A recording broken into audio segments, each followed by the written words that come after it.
side blue, one side's white. Who's going to choose? White. He chooses white. Okay, here we go. And it is white. You get your choice? He chooses to serve first. Okay. And you get your choice again. He chooses the set.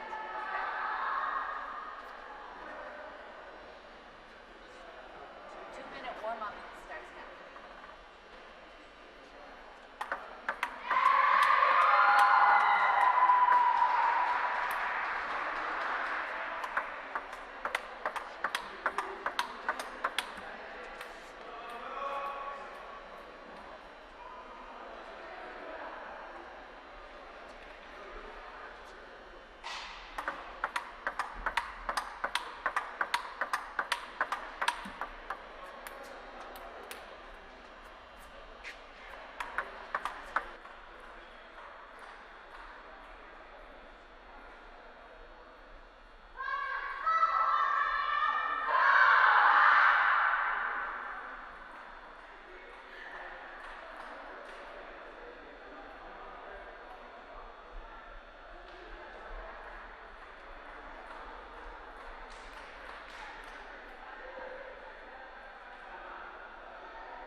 Benches are over here, okay? So if you want to be coached during the match, who wants to coach you needs to be on one of those two benches, okay? Right? So you can't go over here to get coached, so it has to be up here, right? Okay? Blue? Can you, after this, can you take a picture of three of us? After. He's called blue. Yeah. Right? It's red. So you may choose if you want to serve or receive, or you may choose to start at a certain end. You'll serve. If you've chosen to serve, if you like to be at a particular end. Okay, so serve will be down here on the left, on my left. Okay?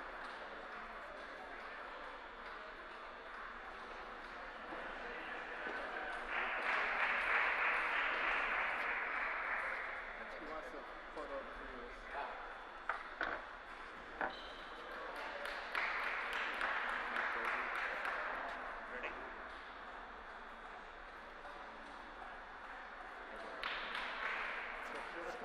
Left, that's 3 of 5, okay?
Good morning and welcome to day 2 of the 2013 Collegiate National Table Tennis Championships. We've already started the men's co-ed round robin group on tables 1 and 2. It's Columbia versus Buffalo. In the booth with me always is Adam Barbrow. Hello everybody, I'm Adam Bobrow. I'm sitting here with Joe Wells, and we are looking at some exciting matches. Mark Kreuteru is down 1-2 right now to Tran Trung Wong, who didn't even come into the singles tournament, so he's sort of a wild card as far as ratings go. We all know Mark and are pretty shocked to see his school bring a team to take him down right now. He's going to be fighting to take this to a 5th game. Excellent blocking skills, good placement, and steady backhand from Tran has been very effective against Mark. Kreuteru has come into the tournament obviously with high expectations, lots of energy. He's seeded 13th here this weekend. As a first timer at college table tennis at the 13th seed. What are you kind of looking for from him this weekend? Well, if we could project around. He's definitely an emotional player. He's worked really hard, he's taken time off from school to train and practice very hard out in New York. And I've seen him pull out some excellent matches. His serves are very steady and very tricky. I think just mentally staying focused, he shouldn't have a problem at this level. But so far the score says otherwise, so maybe it's a question of focus, mentality, and adapting his game. Is it a possibility that they've already seen each other once this season? The two schools being in similar regions? That's definitely a possibility. I know sometimes the more familiar people get, the underdog has a much better chance than ratings would project, although the other guy's a mystery to us. Sometimes a steady block game and a low trajectory of the ball can really throw someone out of their rhythm too. Looks like Kreuteru calls timeout, and we're thinking, you mentioned earlier about emotions. The question out there for a lot of people thinking is a possibility that emotions over the course of a long weekend, like the college nationals, is that going to help you or hurt you?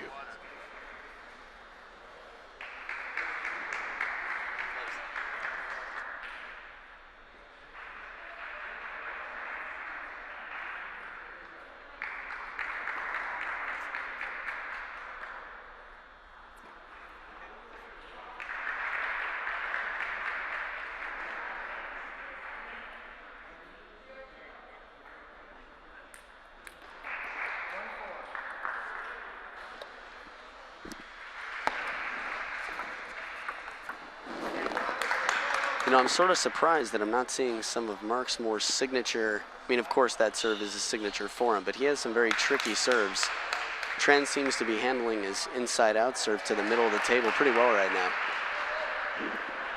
You know, it's one thing to do a tricky serve in practice.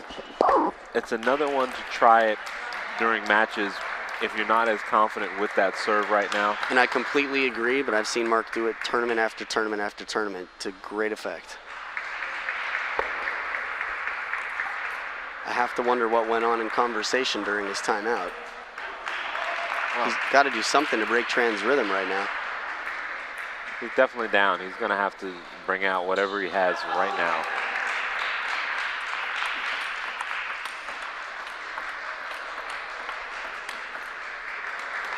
Nice point.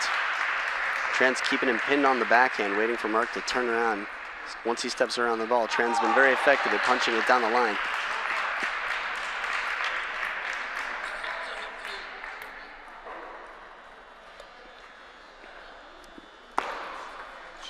Ooh.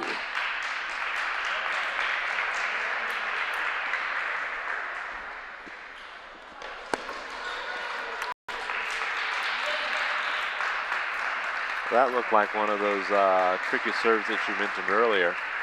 I know that Kreuteru definitely does not want to get into a backhand exchange with the player from Buffalo. He's going to have to step around to use that forehand.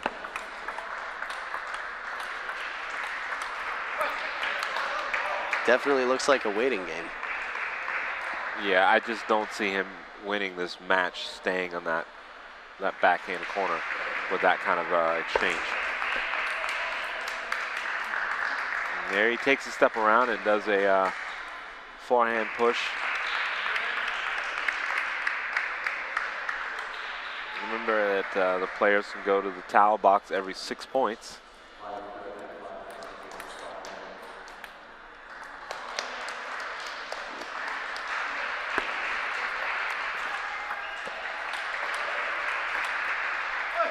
Ooh, looked like he had him wide open on the backhand there. First time he had him moved over out of position. See if he can exploit the open spots on the table, jam him a little bit. There we go. Haven't seen too many missed receives from Tran just yet. Tied up now.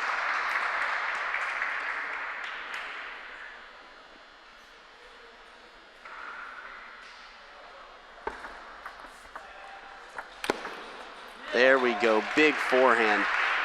Nice short receive, open wide, getting him to pop it up just enough, stepping in and crushing it. Mark has taken the lead the first time this game.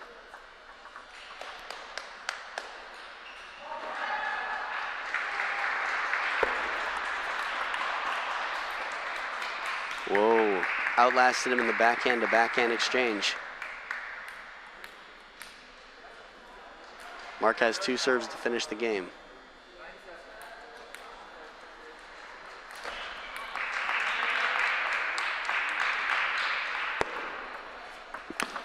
Oh, beautiful shot to the short corner. Not as easy as it looks. Popped up a little bit, but the net was right there, and he went right over it down the line. Just snuck it by Tran, and it's 3 game points for Mark. Heavy underspin serve. And those are the type of points that Croder is going to need to build his confidence back up, back in this match. Absolutely. They're tied at 2-all now going into the 5th. Yeah, he's picked up some momentum. The other player is still content with the punching backhand exchange. Hopefully he doesn't give away too many returns of serves here in this 5th game. If not, with Croder finally realizing he's going to have to use the forehand a little bit more, I could see this, ending quickly if the player from Buffalo doesn't establish any offense. Well, that's definitely Mark's strength. While his backhand is fine, his forehand can be extremely powerful. This is something he's developed in just the past year or 2 that I think has really gotten him over a hump. His ability to just blast the ball, pick a spot on the table, and hit it really hard. I think he's going to need to be running around like you said and do whatever he can to set up a nice 3rd ball for his forehand.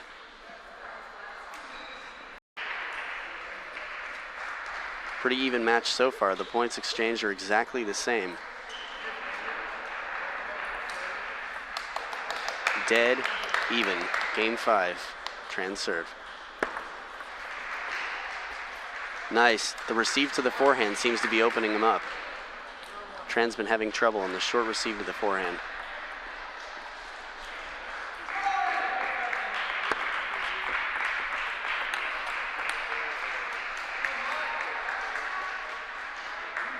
Quick 2 for Mark.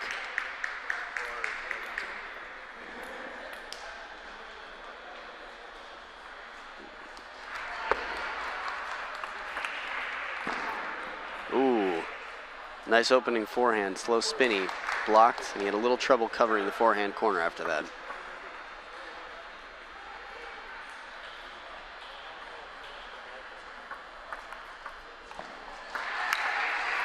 Ooh, I didn't think the point was going to be over that quickly. I thought Mark might still be in it. It's one of the first times we've seen a player from Buffalo take the backhand out wide, stretching Croder. Yeah, nice and then receive. Stepping around. Definitely.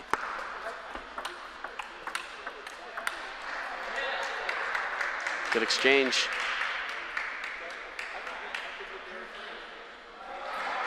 Possibility that Chung is going to have to press a little bit here in this 5th game, knowing that he has to win some points. I think we're going to be seeing that from both players.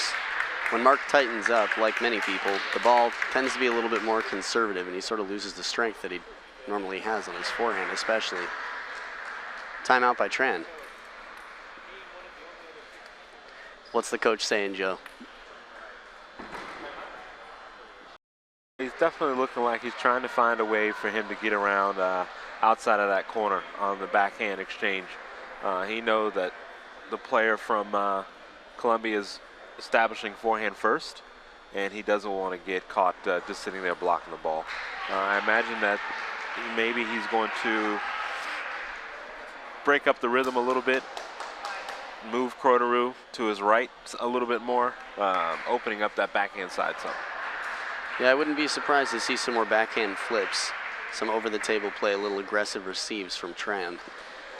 And it's a shame that he's forced into maybe taking a shot more often that he's not comfortable with flipping the ball consistently. That's how it goes, right? There it is. We just saw that. Good He prediction. dumps it right into the net. At this level of play, when you're down, sometimes being forced out of your comfort zone is what it takes. That's the challenge.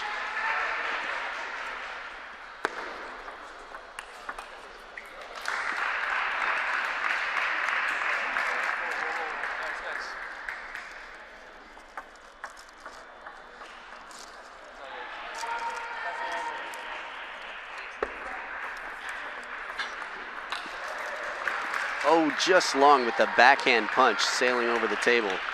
Right idea. I'm sure that's what his coach wanted him to do.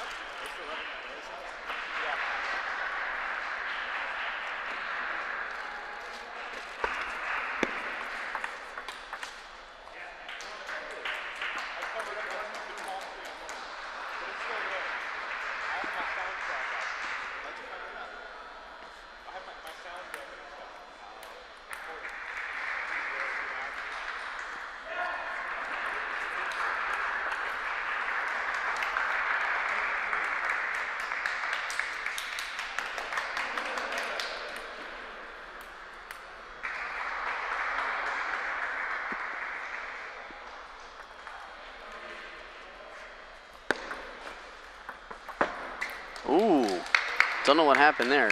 Looked like it might have hit his thumb. Especially short receive. It was a short and it had spin. Seemed and it pretty looked like confusing. it didn't take a true bounce. It hit his finger. Hopefully this does not rattle Kroderu leading now 8-4 in this fifth game. He definitely seems, you know, it's He part of the cannot game. let that rattle him right now. Definitely got in his head. Ooh.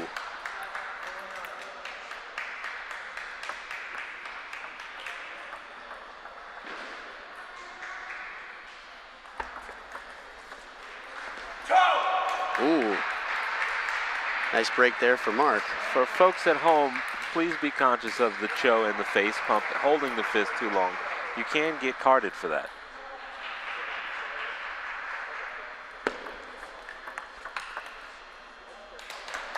Some nice power we haven't seen from Tran on the backhand to backhand rally.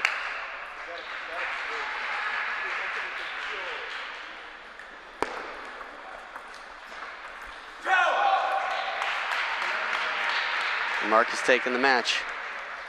Jeez, quick handshake. I think he was happy to get out of that. Yeah, he should be happy to get out of that. The 13th seed just had a scare here in the opening round robin of co-eds. Columbia versus Buffalo on day 2 of the 2013 Collegiate National Table Tennis Championships. I'm Joe Wells. And I'm Adam Bobrow. Thank you all for joining in with us so early. We've got a full day of action. A lot of great matches going to come up later. We're going to take a moment while the teams regroup and they go out with their next singles.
I'll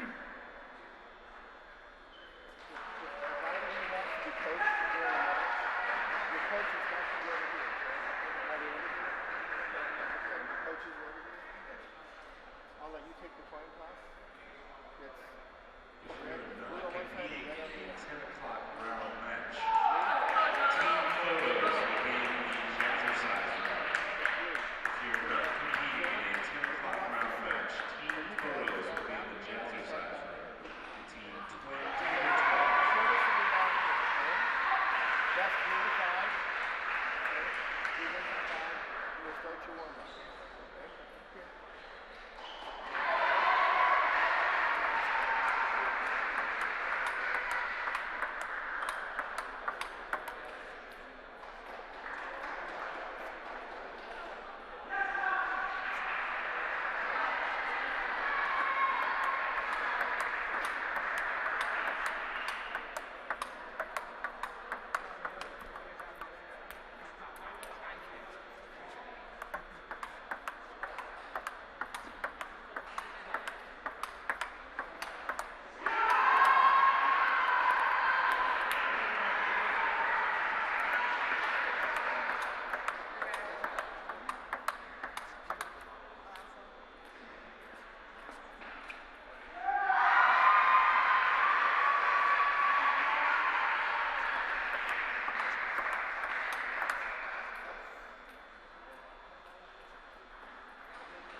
Adam, as we get ready here for match number 4, Songan versus Daiki Kamakura.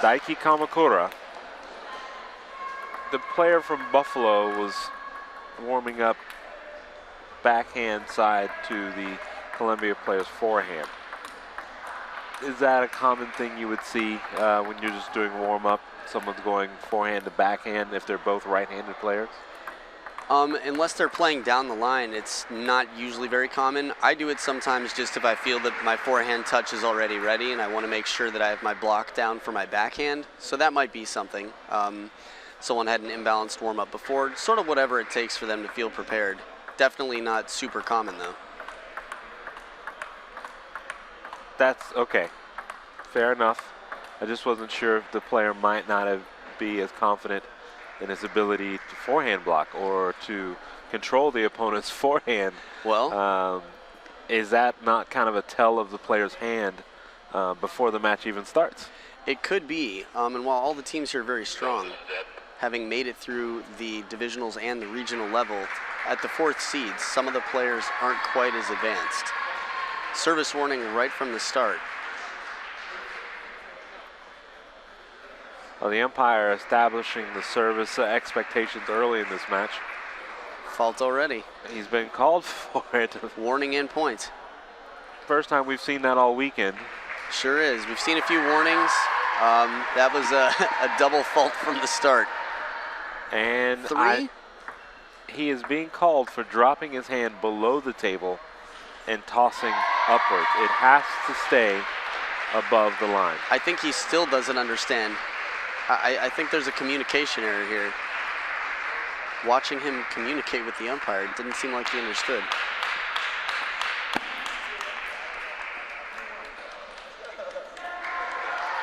We're going to find out here in a moment. Someone's going to have to step in and say something. Right. That'd be a sad way to use a timeout. I wonder if there's a ruling on that, a translator, to basically just step in. Ooh, big forehand wide to the forehand. It could be a confidence issue. Could be that he favors his backhand.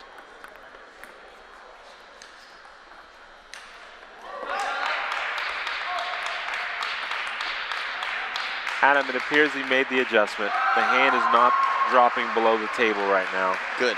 So he should be good for the remainder of the match. Let's hope. Hope so.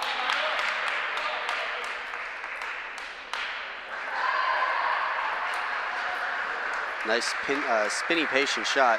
As far as service change goes, it's interesting. You play your whole life serving a certain way, and then you show up to a tournament and have to make the adjustment. It's easy to slip back into your habits. Especially when things get tight. If this goes back to 5, I see that hand potentially dropping below the table again. Since it's not something he's doing consciously, trying to distract his opponent. Oh! Cannot be happy about this. Could make it a close, exciting match, though. Definitely help keeping Daiki in the game.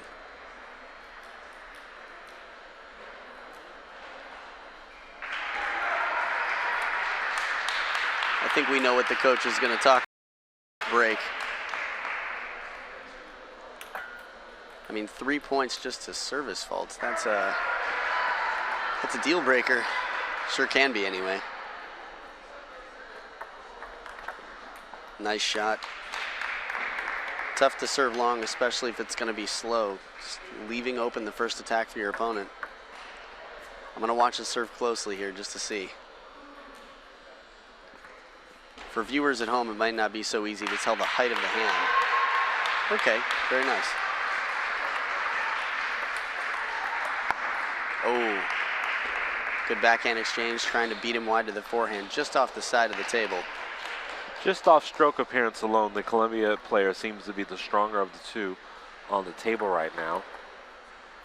It appears that some of the few points that Daiki received during this game has only come from the service faults.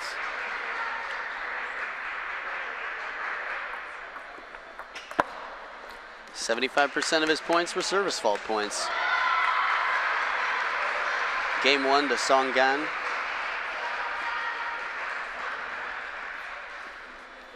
Well, Buffalo needs to take this one. Let's see what happened on their third match here. As far as we know, Columbia is up 2-0. Do we know if Columbia just took this one? Don't know.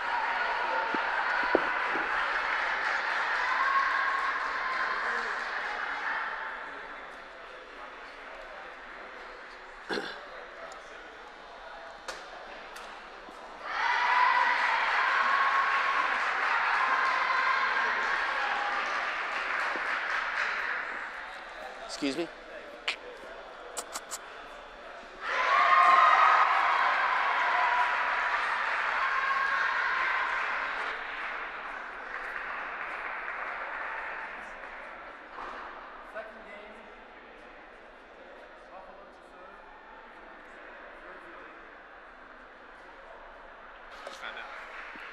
So I just found out that Buffalo won the third singles match. So this right here is the decider to see if they'll go to a doubles.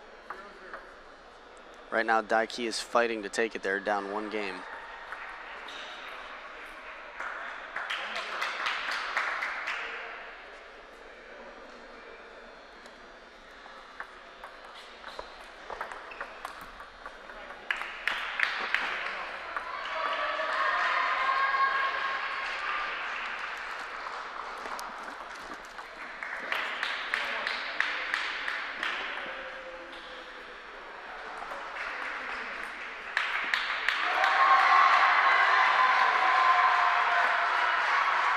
Daiki definitely has the right idea, looping the long serves. He's just not landing them right now.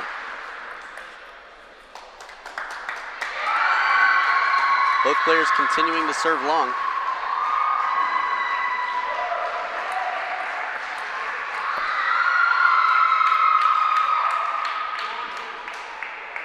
Very spirited match going on the outer tables. Looks like NYU just defeats Western Ontario. Wow. In women's play. They're the #1 ranked women's team here, top seed. I believe anyway. We're going to check that and see. Also remember Berkeley being high.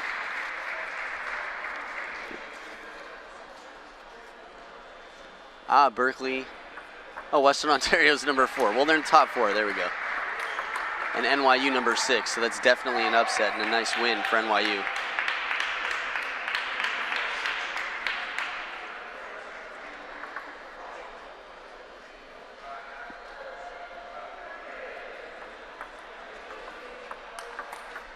Beautiful loop, converting the push into a nice topspin shot there.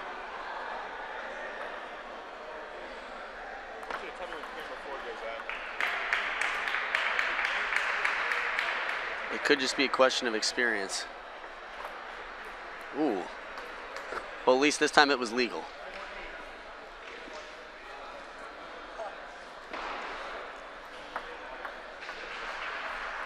Towel break happening.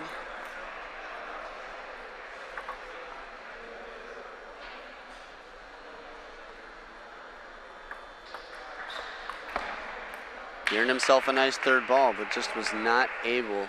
He's having some trouble making the consistent push there turn into a nice loop. He's getting the third ball he wants.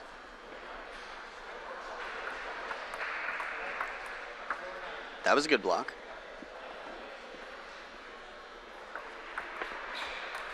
Nice shot.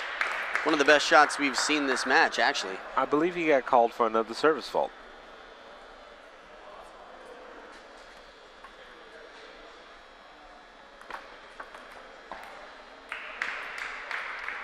Five game points. Coaches are definitely stirring up some ideas for Daiki.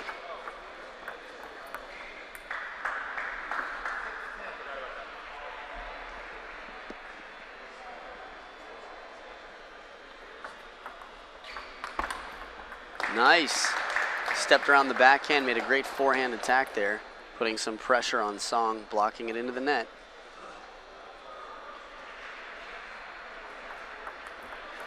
Good serve, heavy underspin, giving some trouble. Song trying to backhand loop it right into the net again. It's a 2-point game.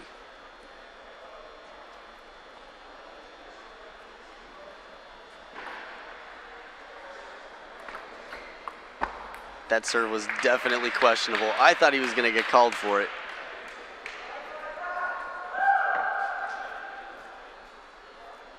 I wonder if... Okay. I saw Daiki bowing. I thought maybe he thought the match was over. In onegaishimasu. Thank you for the experience.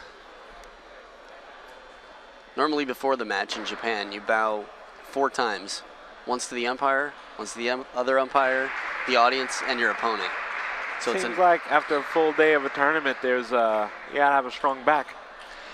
Well, lower back and core muscles are good for table tennis anyway, so that should help the footwork of the Japanese team for sure. And speaking of the Japanese team, we're going to step away from college table tennis here for a moment. For all you table tennis enthusiasts, the Japanese team. Yes. Yeah, most people would expect more from them. As a nation, they would have produced a top 5 player by now. I'm impressed. Jun Mizutani's right there on the border. I don't know his world ranking currently, but he's definitely close. Mizutani's Western game. Long power loops off both sides, away from the table. Kind of fits into what some of the European players have been doing, and the Chinese have had not a problem controlling that type of game. There aren't many games the Chinese have a problem controlling really at this point. Jun Mizutani's beaten a few of the top Chinese players, but yeah, the percentages are definitely in China's favor. A healthy Timo Bowl was always competitive against China. More so than most, for sure. Probably the most threatening player to China in the past 10 years. Just after Schlager in 2003. So right now it's tied up.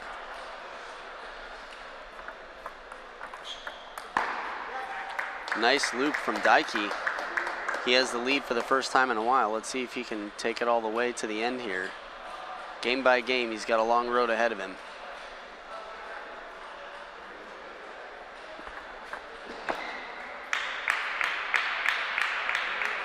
Definitely the right shot to take. Just has to connect. Looked like he was going for a towel break there, and then, I don't know, maybe it was just a quick one.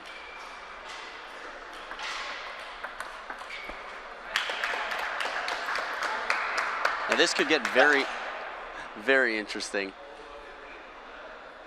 if Daiki manages to pull this game out. Oh, very nice. Songgan getting a little bit defensive there, and Daiki taking advantage, stepping in and hitting it hard. Trying to stay loose and stay warm. Ooh.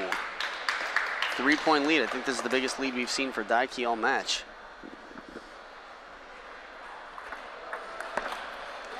Very nice. A little bit too high and a little bit long. His body language has changed a little bit, wouldn't you say? He's Absolutely. not as flat-footed. Looks a lot more confident, forcing Songgan into a timeout. He's stepping around and hitting more forehands, testing the blocking skills. Yeah, he seems like a Songgan. different player. Whatever was said in the discussion with the coach between games, after game 2 definitely seemed to pump him up, get him inspired. Watching both coaches right now. I'm seeing a lot of backhand instruction for Daiki. It seems like the Buffalo coach is telling him how to receive a serve aggressively, trying to put Songgan out of position, opening up for a nice fourth ball when Daiki is receiving. And it takes us back to the opening match. Being more aggressive on return of serve, depending on the level, is not the most comfortable thing for a player. Right.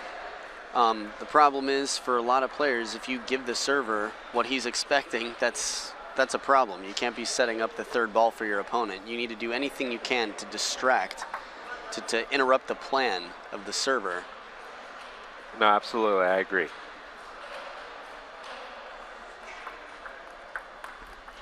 Ooh, he looked surprised. I think he was expecting a long push on that one.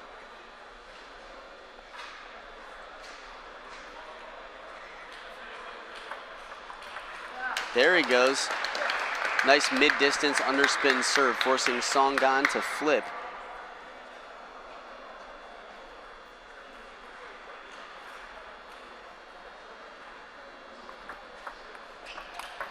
Ooh, nice receive, a patient, slow, spinny ball.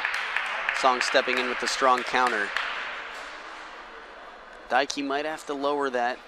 He might have to lower the trajectory of his shot if he wants it to be slightly more effective. Right idea, that's what the coach was talking about.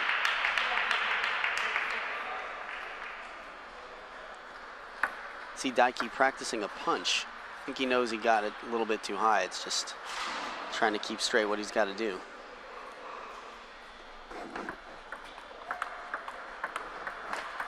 Oh, beautiful exchange and a very nice forehand to finish off the point by Songgan. It's a 1-point game. Daiki had a 4-point lead and it's now down to 1. Big point right here.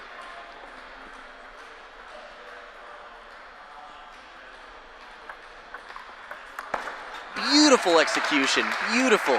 Kept the serve short, something he's had a little bit of trouble doing this game, forcing Songgan into a nice push to the forehand where he opened very wide cross court and there was nothing Song could do about it. Oh, stepped around the long serve to the backhand, and it is 3 game points for Daiki. We have some outer court results going on right now. USC Co-Ed is up on Wisconsin 2-0. Mississippi College is up on Missouri 2-1. Oh, good receive there by Daiki. It was returned by Song. Daiki taking the towel break here. Possible surprise to see Missouri take a point from one of the top seeds, Mississippi College, in that co-ed match. That was definitely surprising for me to hear. Wish we could go to some of those outer courts. We'll be getting more updates from the outer courts as the day goes on. Oh, that was a serve we haven't seen from Daiki yet. Long backhand, looked like it had underspin and side spin. Then he was going for the kill. Stepped in, just overshot it. He has 1 game point left right now.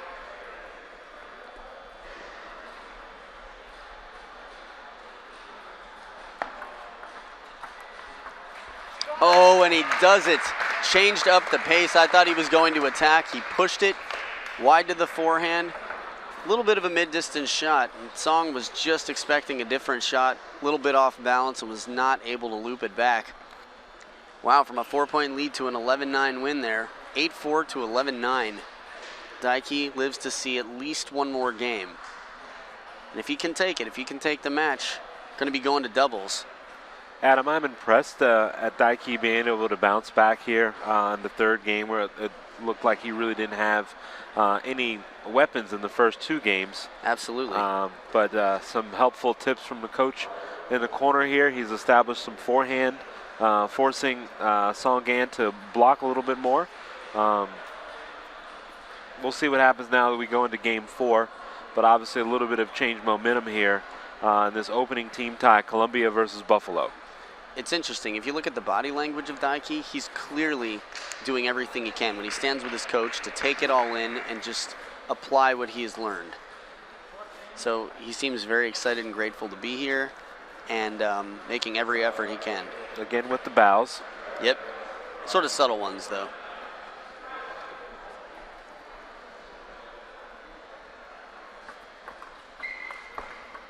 Ooh, spinny shot just short.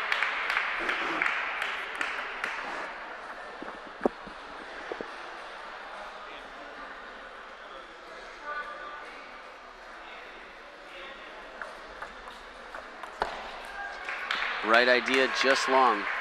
Well, after it hit the top of the net. That short serve to the forehand gets a nice third ball opening for him.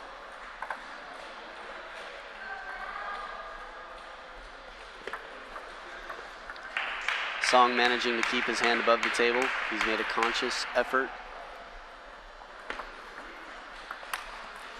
Nice push. Good forehand loop attempt. Just over the table, just long.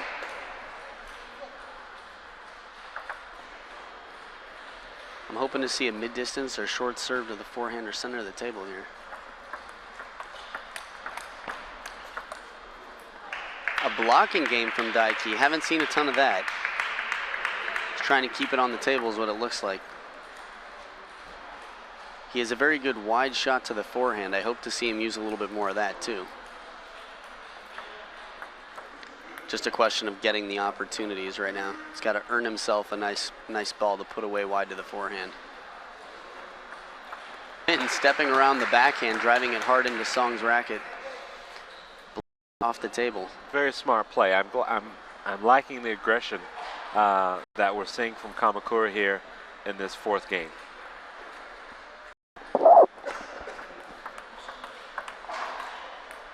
Oh, trying to beat him wide around the corner there. You're right, Joe. He's definitely going to have to be not so passive if he wants to win this. But shot selection is a big thing. We have a timeout. Daiki Kamakura calls a timeout. Coach looks like he's trying to keep him over the ball. It's very difficult when you're talking technique and tactics, like actually how to play a shot at this point, you know, because a lot of these things you learn and then you practice and then you bring out at game time. But if you're getting for the first time in the middle of a match, it's a little bit different than just being guided for strategy. I would say ill-advised. Right. To try to discuss technique, showing a player how to execute a shot versus telling them what to execute. Right. Totally different. You wouldn't change equipment day before a match unless you absolutely had to, so maybe that's what it's come down to. Maybe the coach feels he has to change his technique or it's not going to go his way.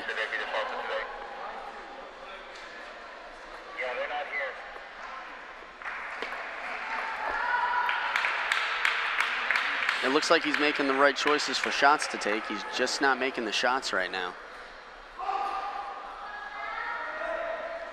And more results from the outside courts. In women's play, Lindenwood and Alabama are going to the doubles. We consider it a small upset in the event that Alabama wins that fifth and deciding doubles match in women's play this morning.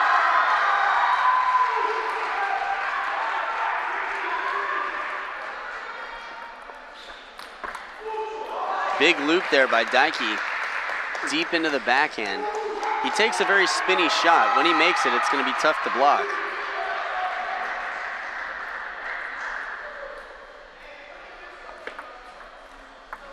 Let service.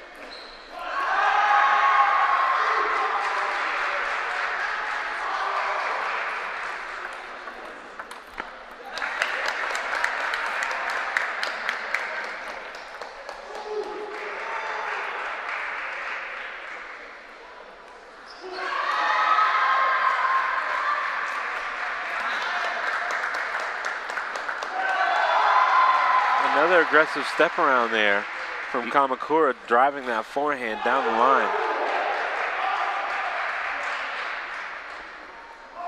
He's made it a 2-point game. Cut the lead in half.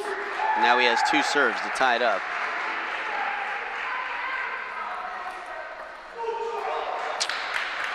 Man, I know the coach wants him to cover the ball. He's giving it everything he can. We know that. Some credit to Song Gan for such a spinny shot.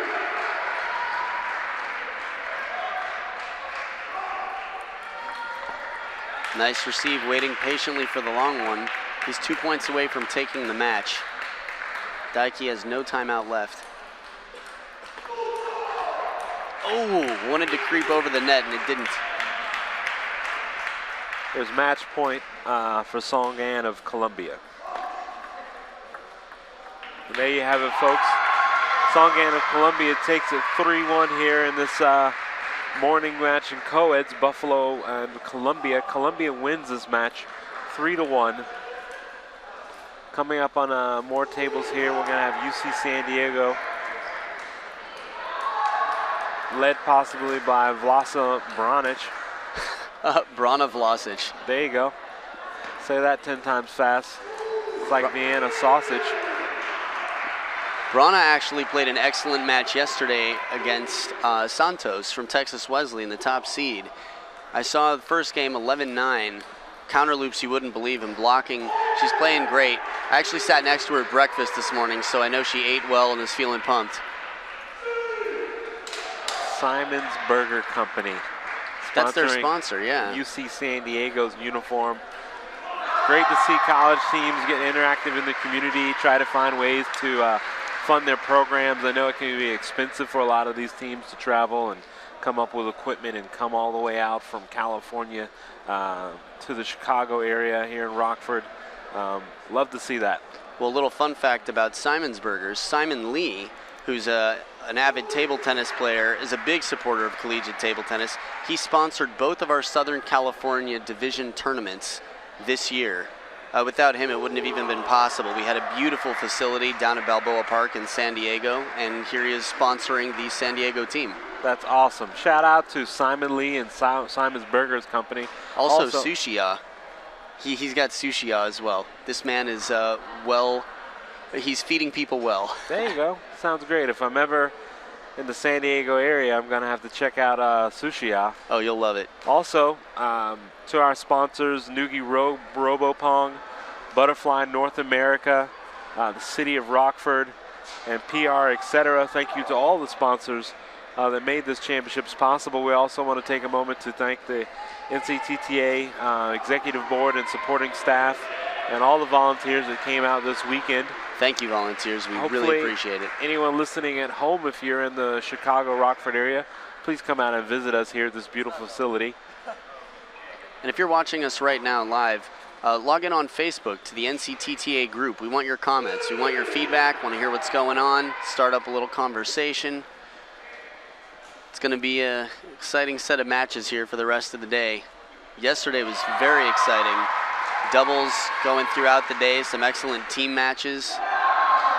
It's funny, in teams play, we see a lot of upsets because people are playing for more than themselves. When the whole team's behind them, you've got a team of coaches with you.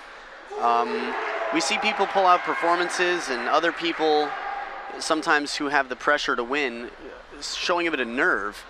And in some cases, their nerves get the best of them. And I mean, yesterday we saw a 500-point upset, and that was in the singles. Early in the morning, these colleges, they come from far, far away. They're representing themselves, their team, their universities. Some of them have never played in an event at this stage. They're holding back nothing at all, leaving it all on the table, and that's what we love to see. Yep, players playing with heart.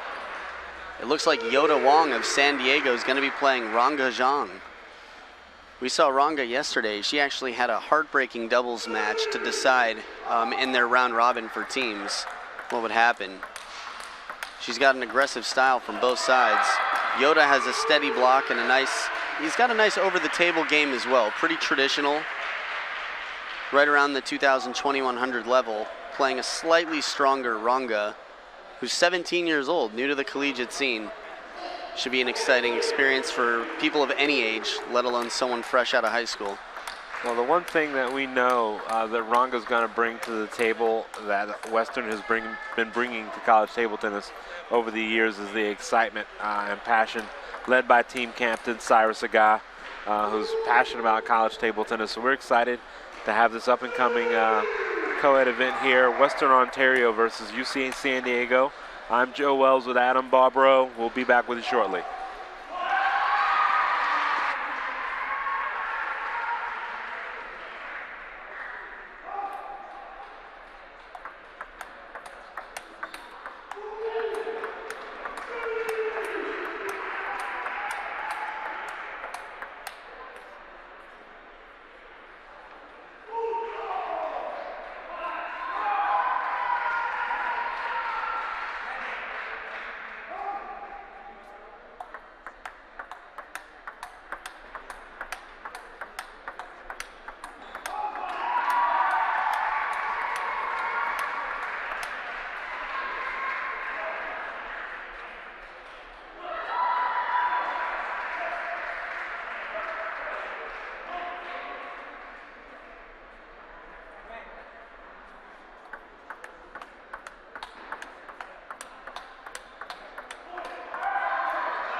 We are starting our singles match here with Yoda Wong, and Ranga takes the first point.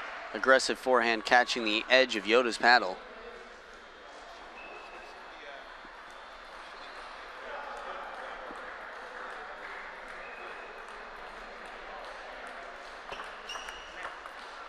Let service. Ranga is going to serve again.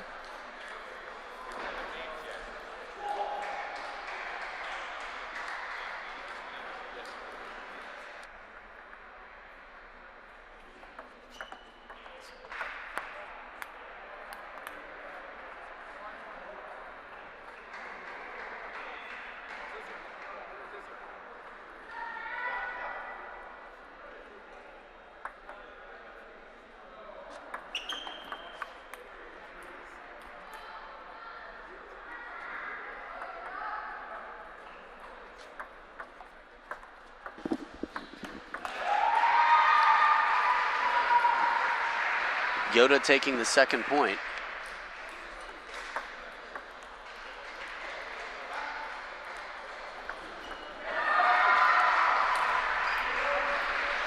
He definitely seems to be playing a control game. Doing some blocks over Ranga right now. I think he's going to let her be aggressive if he doesn't have the opportunity and see if she can overhit it.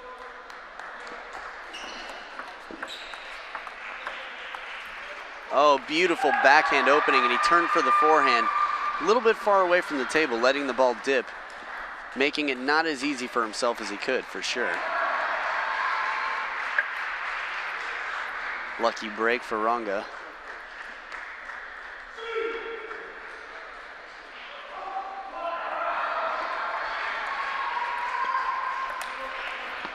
A little bit of the top of the net is 4-all.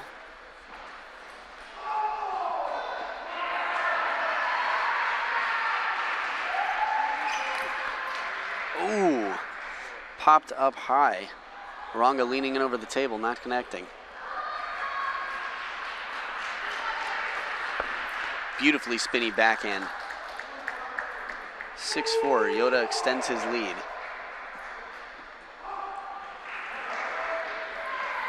His technique is so beautiful. His backhand just looks professional. Heavy push by Ranga, and it's 6-5.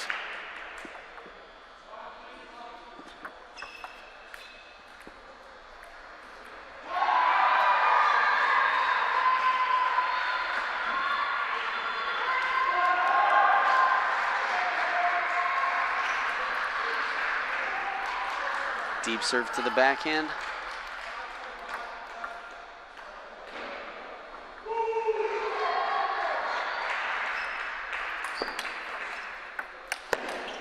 Oh, beautiful play there by Yoda. Breaking Ranga way wide, hitting it back to the short corner, getting her out of position.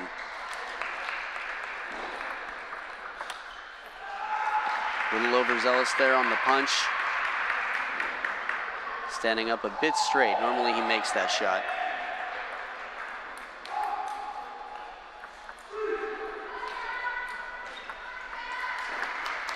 Heavy, heavy push from Ranga, and it's tied up at 8-all.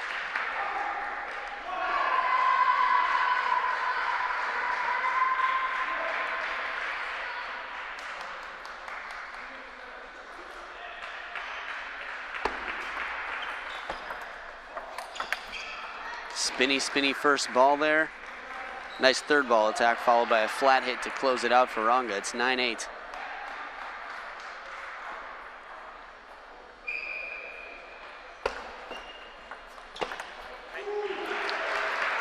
Blocking falling just short for Yoda.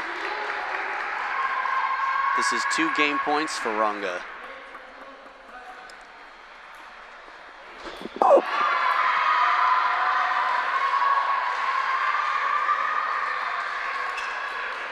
Ooh, Yoda left it a little bit high. Got a break. He has one more serve to try to deuce it up.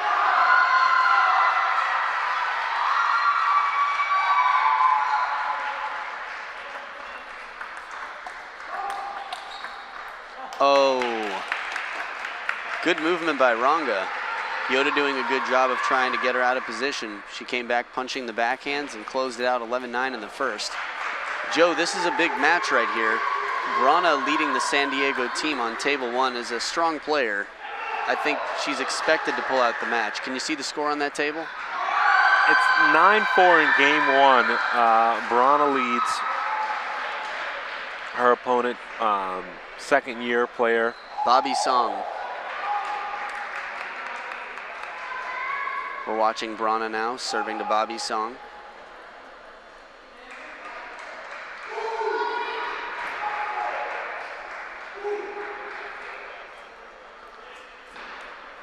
You know, the interesting thing about serve, earlier we saw a player get called for at least 4 or 5 fault serves. I remember when the service rules were changing and everyone was really intense about the serve and the toss being right and not able to, you know, palm or cup the ball. Is the intensity still out there at a lot of tournaments?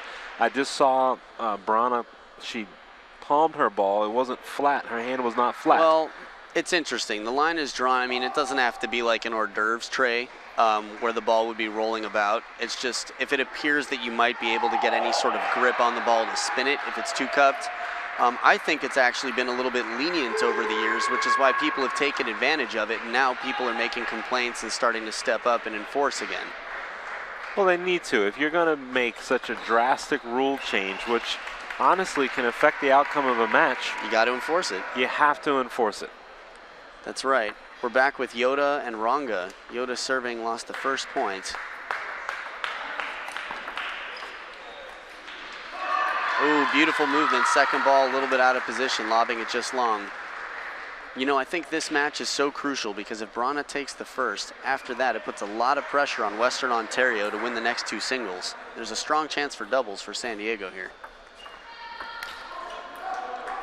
So Yoda's a clutch match.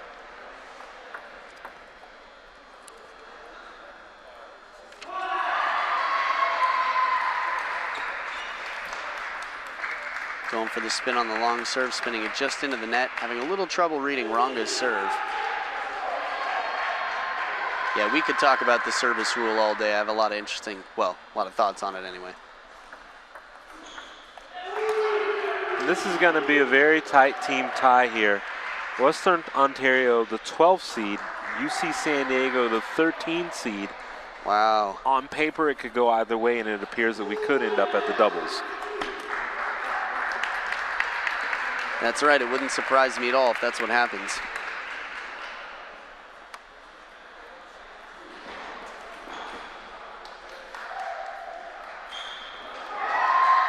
Ronga has a very aggressive game and likes to take the ball right off the bounce. Sort of a high-risk, high-reward game.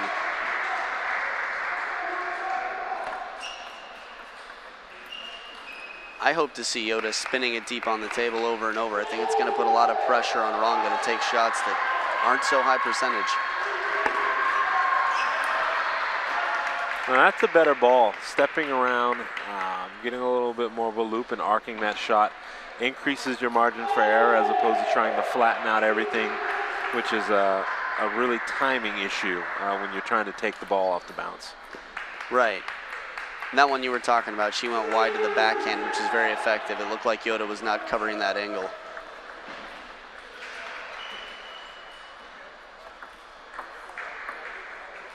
Another serve for Yoda, 2-7. Nice placement, catching the edge of Ronga's paddle. I think with some good words of wisdom from the corner, Yoda definitely has a shot at this. Whether it's this game or next, he's got to do something, and I think it's very possible. Wow, big punching backhand from Ronga. She's very comfortable if you hit it right in front of her. And also just a step to the forehand. During doubles yesterday, I saw her have a little trouble hitting it when it was on the run to the forehand side. And then she tends to continue going that way and stay out of position. Maybe the coach will point him to that. Nice ball, flip wide to the forehand. Good aggressive receive from Yoda.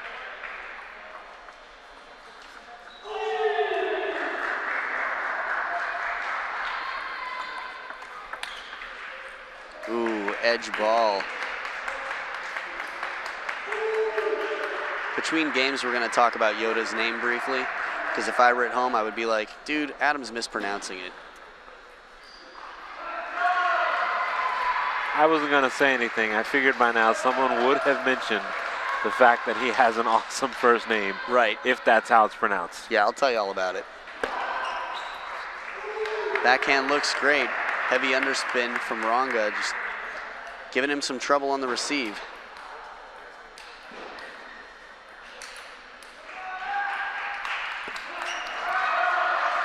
Right idea. Execution did not happen. It is down, well, 0-2 for Yoda of UCSD. Ronga doing her job, 11-9 and 11-5. So the story with Yoda's name, you look at it, you're like, Yute. Apparently, it's a classic Chinese thing. This is how they used to spell it back in the day. Granted, it's not written in English letters normally, but the writing that it is, in the pinyin, I guess, it's pronounced Yoda. It's a classic Chinese thing from way back in the day. He's by far the first Chinese Yoda that I've seen. The bigger question is, does he know how awesome his first name is and the impact it has on a lot of people if they knew how to pronounce his name? The impact it has on a lot of people he does not know. This is why Adam Barbaro is in the booth with us, because he's able to do on-the-spot impersonations. I do a good Yoda Wong impersonation. We had breakfast together, so. No, that's, I'm sure, Joe, you do a better Yoda than I do. I wouldn't even know where to begin with that. Here and now. Ready, set. Now we're coming into game 3. I want to see Yoda doing some footwork here and staying away from that backhand punch. When Ronga's on the table, she opens up that backhand punch. It's a real tough shot to return. Let's see what he got. Right idea. Just got to start spinning his shots, getting them in. Maybe a little higher trajectory, a little bit more. Not easy because she has a good counter, so there's a lot of pressure to keep it low, but he's got to get it in first. Oh, beautiful shot. Nice placement by Yoda, and then Ronga was right there to blast it past him on the backhand corner.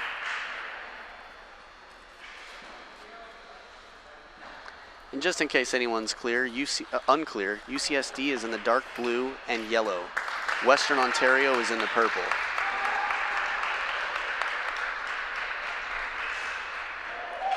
Yoda now serving 1-2.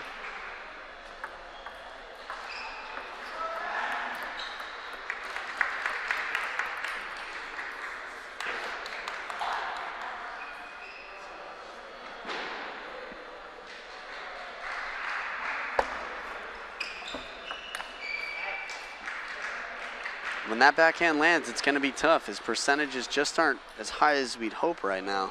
And I think he has to stay with trying to execute that backhand loop, not shy away from it or get caught pushing consistently.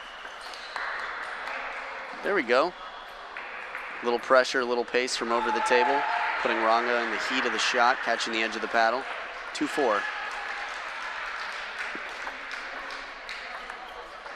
Looked like he decided late on that one that he wanted to attack. Didn't quite get what he wanted to behind it. On the outer tables, Brana Vlasic leads 2-love and is tied 3-all in game 3.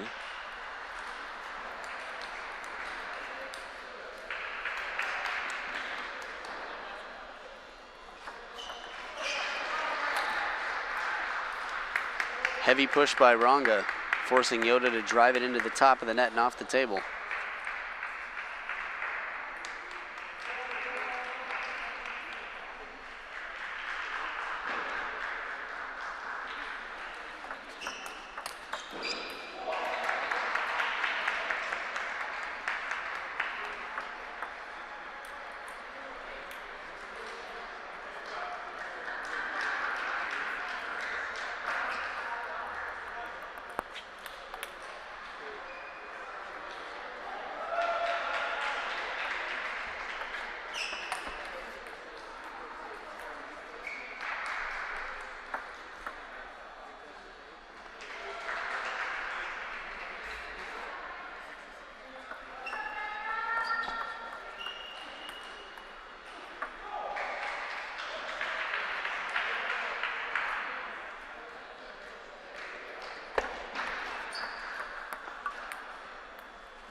Ronga again closes it out by putting pressure on the backhand of Yoda, and Western Ontario strikes first in this team tie. They lead it 1-love, but UC San Diego is approaching victory as well to potentially take this team tie to 1-all. And as we said earlier, they're ranked 12th and 13th respectively in the co-ed seedings. It could go all the way to doubles.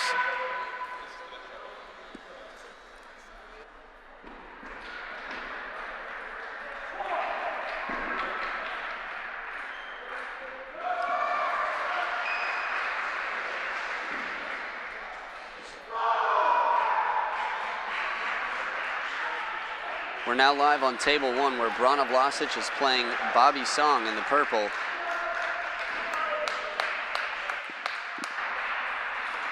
It's game 3, Brana's up 2-0. I can see that Bobby Song has 9. Joe, can you see what Brana has on the scoreboard there? It's 9-8. 9-8 for Bobby Song. He's fighting to take this to a 4th. Strong loop, and he has game points. If he can pull this match out, that would be huge for Western Ontario, putting a lot of pressure on San Diego to win both of their singles and then the doubles.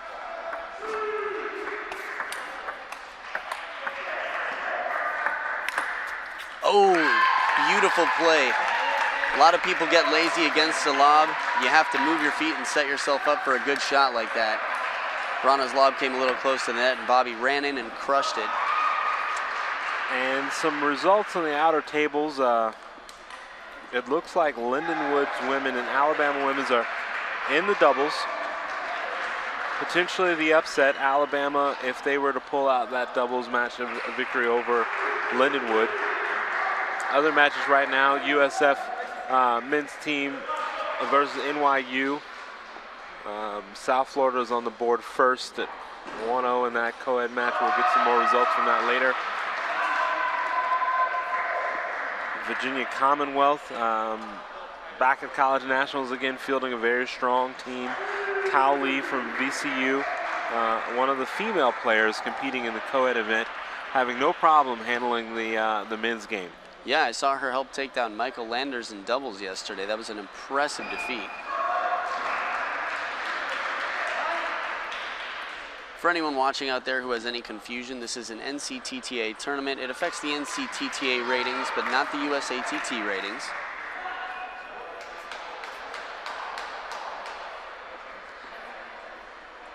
You might have noticed when Brana receives serve, the muscles in her quads. She does wall sits when she brushes her teeth. For anyone who uses an electric toothbrush, it's a great way to test yourself. 2 minutes of wall sits, just 90 degrees at the knees, and you'll be strengthening your quads while cleaning your teeth.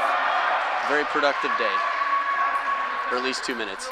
Talking about maximizing your time. Right. Brana serving with a 2-1 lead.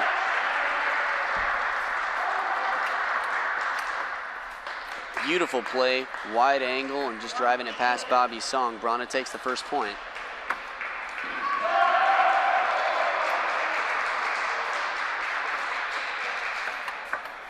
It's going to be tough to win points with receives like that.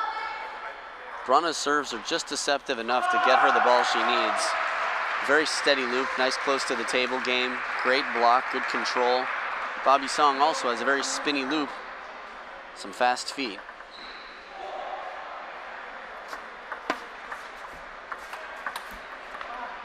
Nice serve, but then leaving a push up there for Brana to give a beautiful spin shot with her backhand. Brana extends her lead 3-0. Oh, what a receive. Serving to Brana Vlasic. Brana's out of the gate very fast here with a 4-0 lead here in this 4th game. Western has to take a very quick timeout because this has the potential to get away very fast. Right, if it doesn't turn around right here, it's over. This match is over. Coach from Western Ontario, I imagine, has to be talking about placement of serve and making sure that he's setting up his attack, because for every ball that he pushes, he's basically giving the opportunity right back to Brana and saying, oh, here, your turn to do something. And she'll take it. Exactly. Absolutely.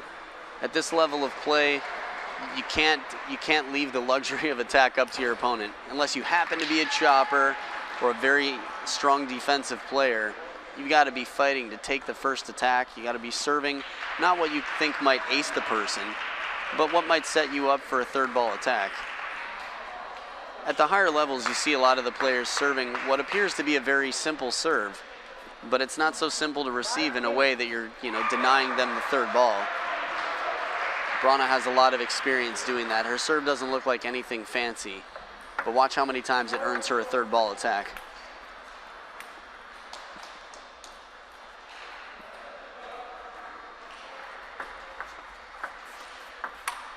There's There's another one. A serve for a long push. Brana with a beautiful spin shot, and it's up 5-0 for Brana. The one thing we talk about sometimes at local club play is not trying to win the point outright on the serve. Getting yourself in position and establishing the point. Right. You have to wonder what was discussed on that timeout, because so far he's received both of her serves with pushes long. He's given her the third ball attack she wants. Well, the serve is short. It's in the middle of the table, not giving her opponent a lot of opportunity to do much with it. He's forced to push it back if he doesn't have a loop. Well, if he doesn't have a flip or anything to sort of try to disrupt their plan, I don't know. Push hasn't been working. Yeah, he literally has to do something early in the point. He just has to flip the serve. He has to serve short. He has to try to put her on the defense and steal the first attack, even if it's uncomfortable. Yeah, he started off the point very well. It was perfect. It was fortunate. He got driven away from the table. I thought he was out of position, going to lose the point, but his receive was perfect.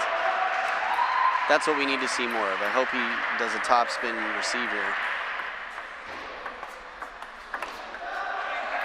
Unfortunate edge ball there from Brana. She leads at 9-1 in the fourth game.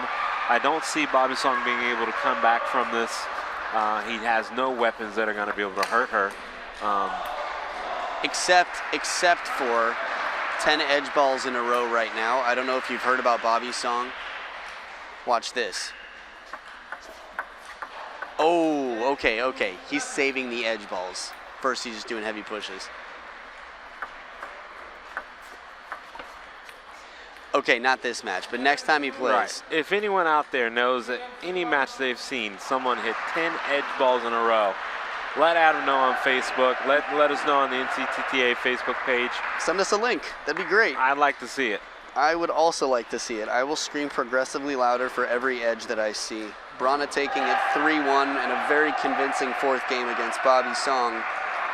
Momentarily, we should take you over where Carson Chung is playing Kevin Tan on table 2.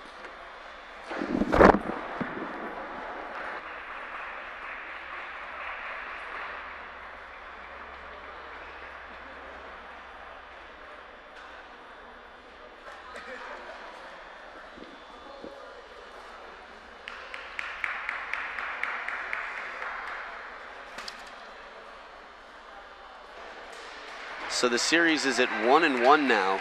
Both Western Ontario and UCSD have one match in the bag.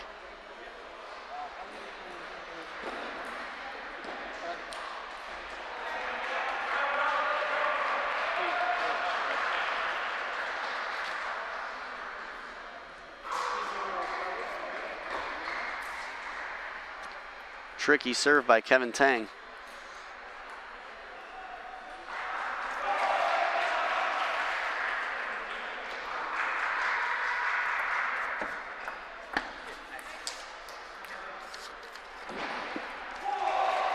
Appears that the ball is cracked. Score is tied up at 4-all.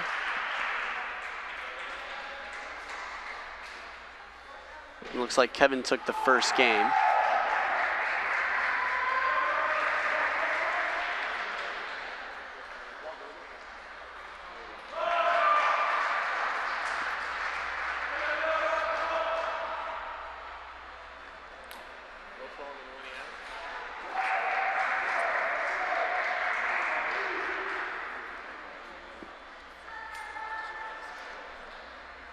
Players just getting the ball replaced. The umpire was checking the ball to make sure everything was good.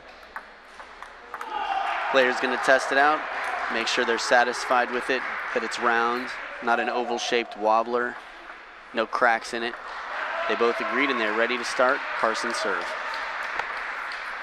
The long serve leaving the attack to Kevin. Once again, at this level of play, everybody's worked really hard to be here, getting through the divisional and regional levels. They're going to take advantage of long serves. 2 in a row, 2 long serves. If it's going to be long, it's got to be fast and into the gut or something that he can't reach.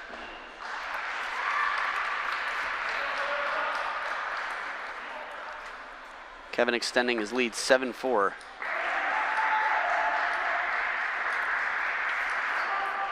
Nice inside-out serve. Carson saw him turning the corner, probably got a little intimidated by the look of his forehand.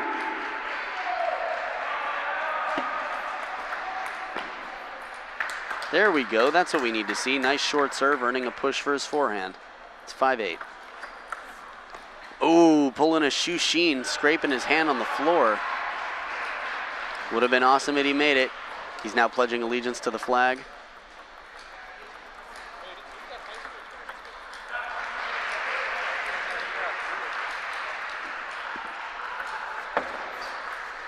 The score is now 9-6 for Kevin.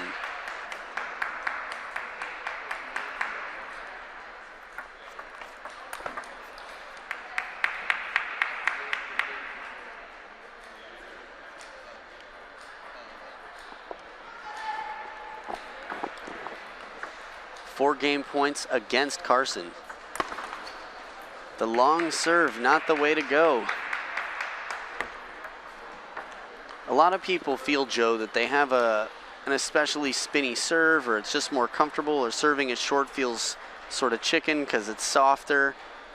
But the funny thing is, it's often much wiser and you're more well protected if you serve it short, because as long as you don't leave it too high, you're taking away that opportunity for an easy loop. Serving short is a very effective ball, and if anyone has the ability to learn a short serve, especially a short spinny serve, that would be amazing. It takes away the offensive side from your opponent being able to receive or loop. A lot of players, when they get to a high enough level, anything one bounce long, they're looping it. That's so right. Why not incorporate a short serve? And for those of you who saw the score on the screen, we're aware we're having a technical difficulty. The score is actually 2-0 for Kevin in purple versus Carson Chung. Oh, he had a good look at that one. Got a long serve of his own to attack and just missed it. 1-1 in game 3.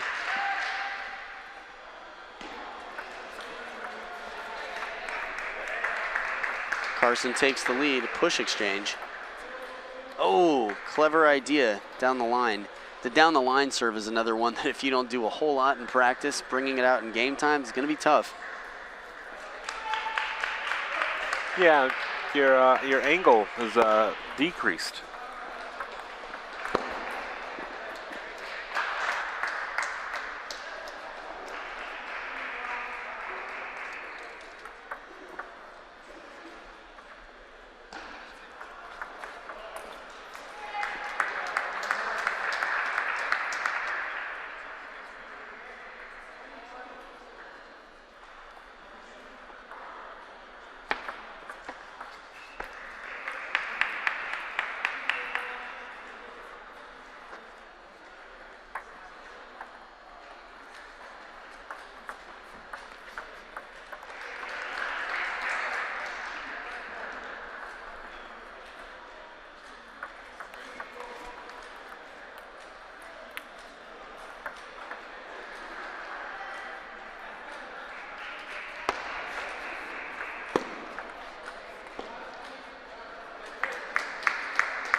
Players go to a quick towel break. Remember, towel break at every 6 points.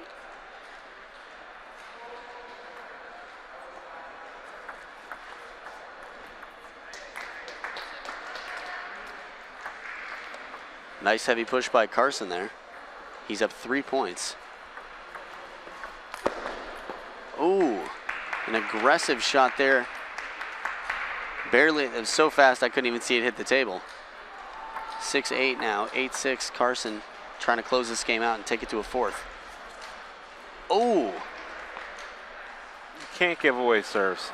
It's that down the line one again. It looks great, but then it's not making it. When he serves it short, it's very effective. There we go. Little mid-distance, looked a little bit high, but he got away with it, forcing Kevin to go for a flip. Do you feel the pressure is being put on Carson, considering the fact that his opponent is left-handed? He's trying to catch him off guard and minimize the opportunity for him to be able to use the forehand. Ooh, almost a net-net exchange. As far as pressure goes, I mean, the score alone is pressure enough. The whole lefty issue is another issue for sure, but yeah, that's going to add some pressure.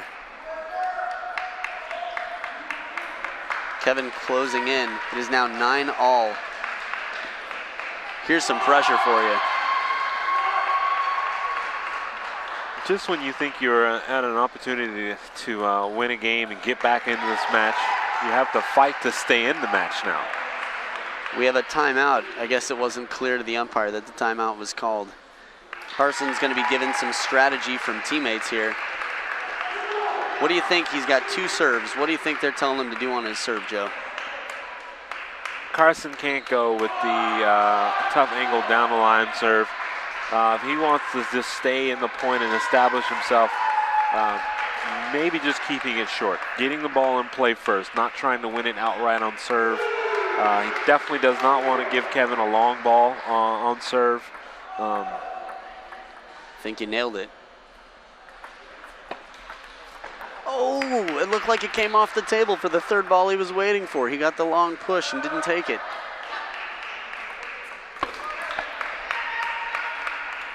And long serve, and that was match.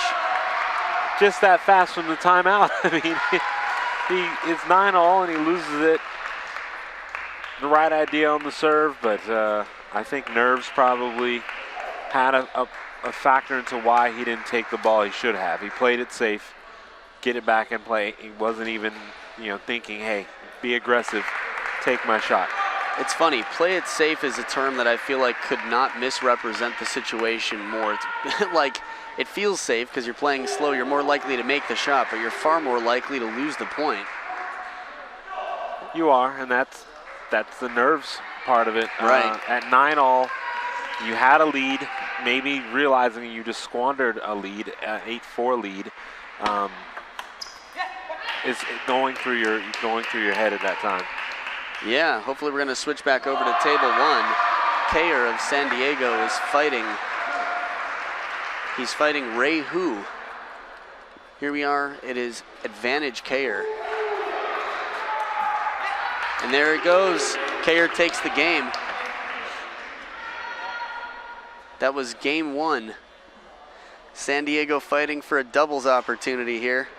Yoda Wong giving me a smile as he walks by, hoping for just the same. We saw Ray Hu in doubles yesterday, paired up with Kevin Tang. Ray's definitely a tough player. Kayer's a lefty as well, so he's got some tricks up his sleeve. In a racket sport, especially table tennis, there's an advantage to being left-handed. It's even uncomfortable for a lefty to play a lefty because they're not used to it. On outer courts, USF, Co-Ed, and NYU have gone to doubles. It appears that Michael Landers, and I can't see the angle from here. Michael Landers and his teammate with NYU are faced off against Chip Romanti and Dave Yona of USF. And just back more to the left-handed concept. A lot of people forget that these people play, 90, 95, maybe even more % of their matches against right-handed players. So they practice a serve deep to the backhand and down the line, and they practice playing to the backhand corner. Suddenly they're playing to a forehand, and suddenly they're serving right into the wheelhouse of a power hitter. So, yeah, it changes everything up when your game is now against a left-handed player. Kayer has a very unconventional game.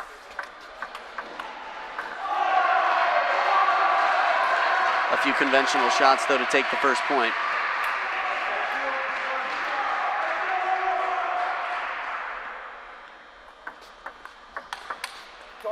Ooh, big opening by Ray and a counter smash by Kayer, just long.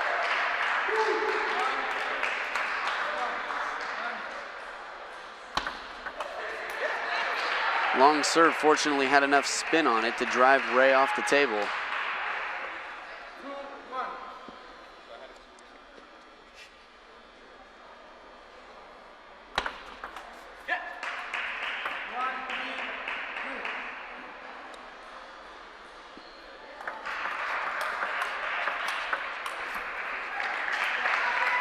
Nice mid-distance European-style counter there. We're just falling short into the net.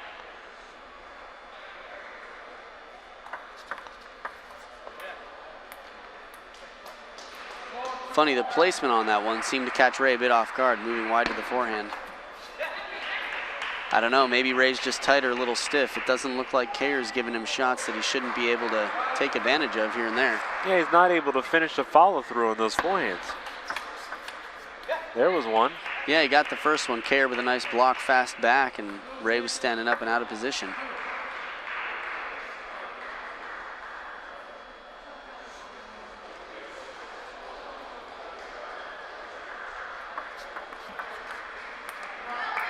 Fooled him with the underspin serve. It's tough to tell as far as calling, the visibility of the ball. From the angle of the camera, at times it looks questionable, like it might be behind his body. We see a lot of pros doing that, like they're trying to just sort of jog that line so that their opponent's distracted thinking about it, and maybe the umpire can't notice.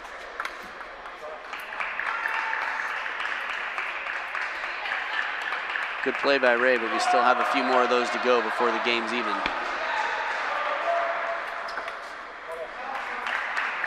Nice push and then a big spinny ball. What are you thinking, Joe? From observation, it looks like Ray is lifting up that left leg to try to help him lift the heavy underspin, which I've seen people do. The downside to that, it looks like it's taking him off balance. Right. For the ball when it comes back to him, and he's completely out of place. The only time to do that is when it's a chopper who's far from the table. You have time to recover for the next shot. If you got someone blocking it, your leg's still coming down. It's really tough to move. Yeah, that's just, that's one of the things that might be a habit. That at this point, are you able to make that adjustment? Well, hopefully you can dig into your bag of things that you normally do that you're comfortable with that don't involve lifting your leg. There we go. That was a Spinning more loop. balanced loop. Right. Now he's fighting off another game point. He has 4 more left before he can get the deuce.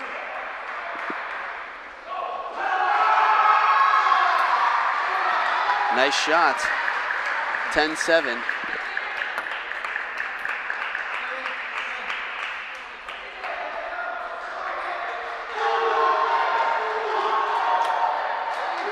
Amazing, the third ball attack. He keeps earning it. I think Kayer's got to do something, whether it's a flip, just pushing it wide.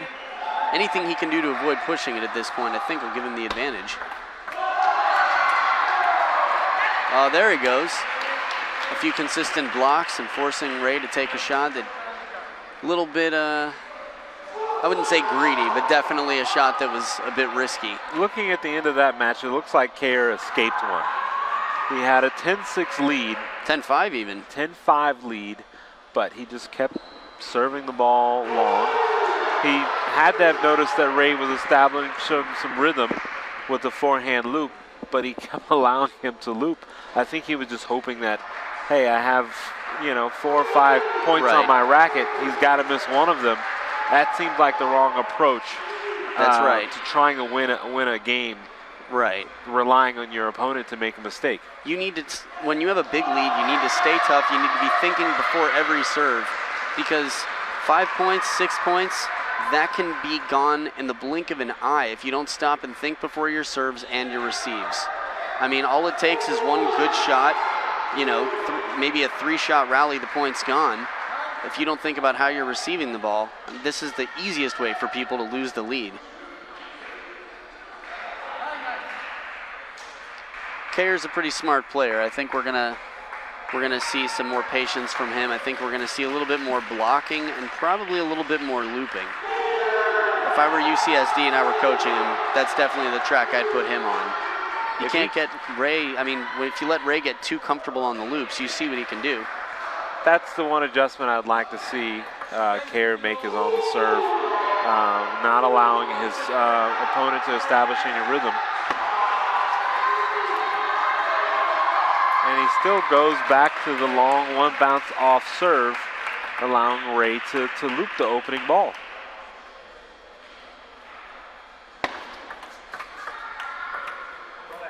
Interesting, 2 in a row. Looks like he's playing a blocking game so far rather than trying to earn himself a nice ball to spin and put away.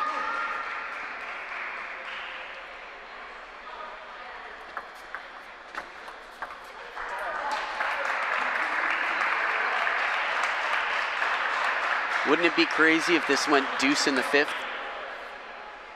Yeah, total swing and momentum. Super exciting too. I mean, this is a big match. San Diego does not win this, it's over. San Diego wins this, they're going to doubles. San Diego is fighting for the tie right now. There we go, underspin serve from the backhand side from Kayer for the first point he's got on his side of the scoreboard. Clearly, if it goes the distance to 5, Advantage San Diego. Advantage Western.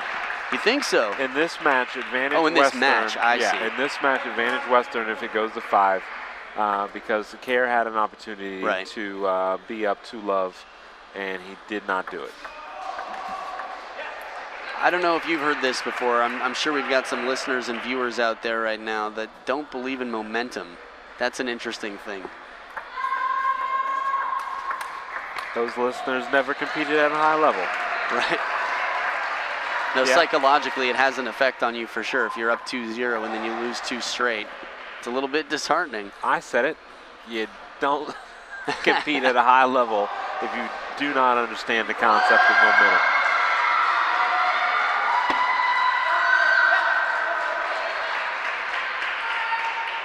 Some loaded action going on in the outer tables. USF and NYU are into the doubles.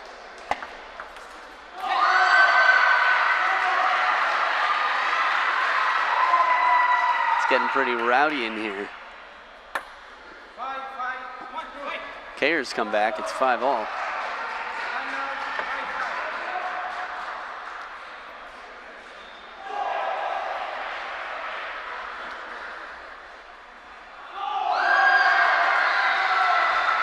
And the timeout called by Ray.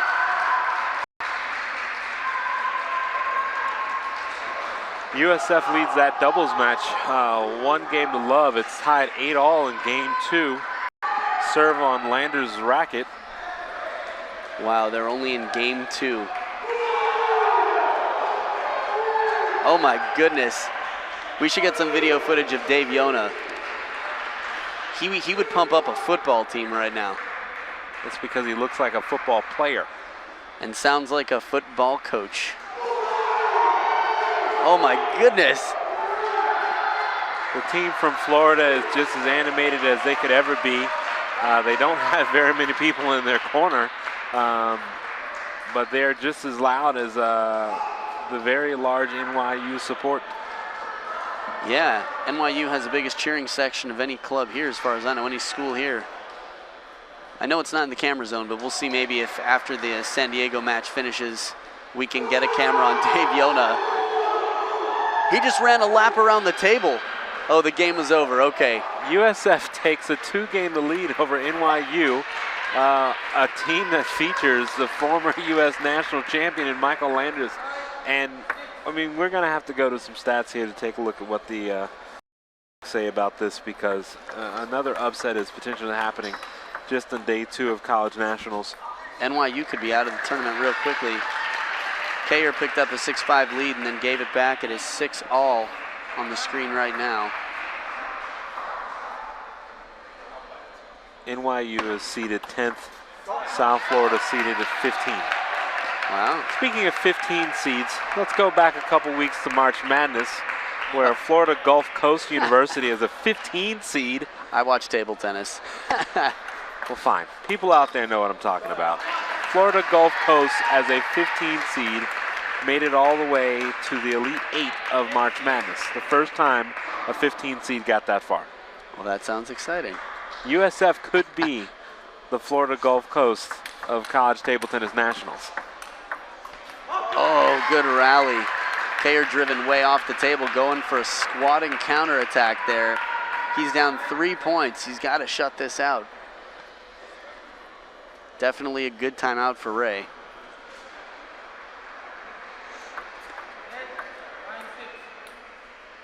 He's pushing. I think he's giving Ray what he wants.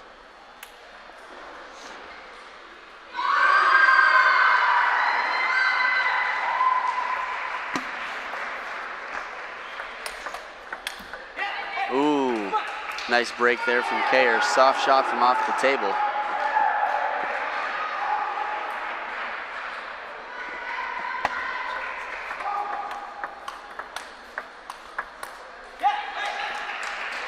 Kayer's made it a 1-point game from 9-6 to 9-8.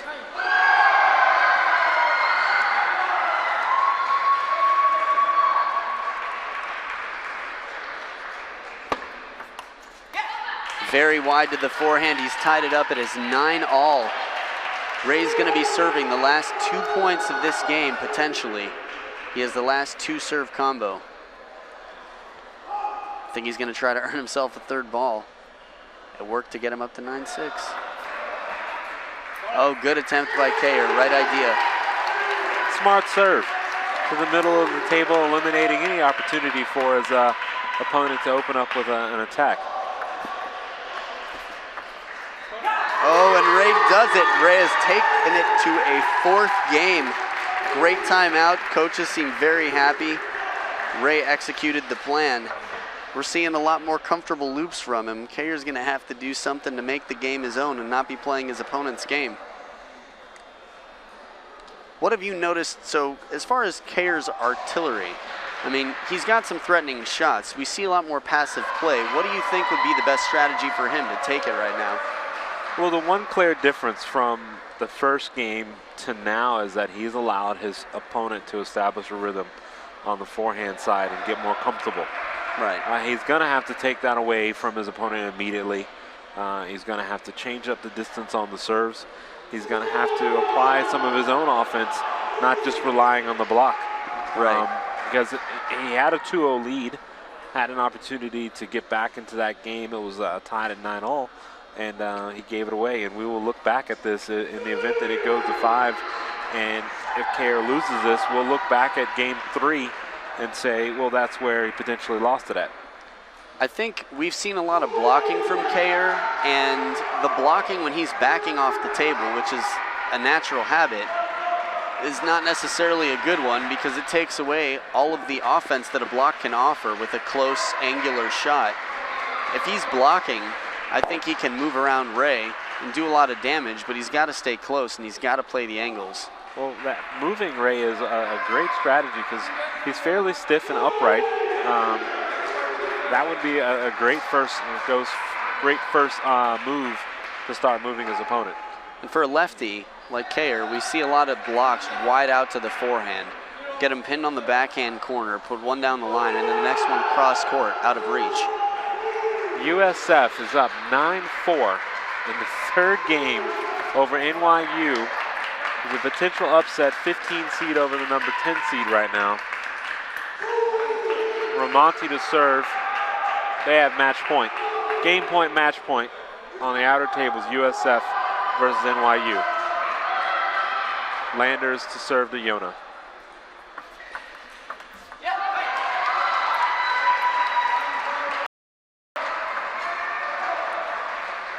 That's the type of passion I love to see and hear in table tennis. People really caring about who wins and screaming and cheering for their team. NYU holds off another match point. It's 10-6 in game 3. USF calls timeout to regroup themselves. Smart move calling a timeout, not wanting NYU to establish any kind of rhythm. It's just like we were talking about before. To get too comfortable with your lead, next thing you know, it's gone. Still have to be careful with all those match points you have. Got to be wise about it. Yeah.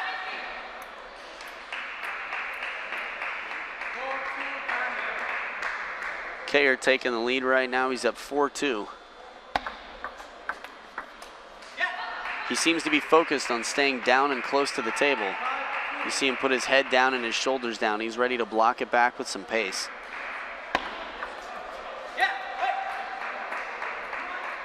4-point lead. He squandered it before. It's still early in the game. If this gets to 7, Western needs to take a timeout. I don't think they have one left, but.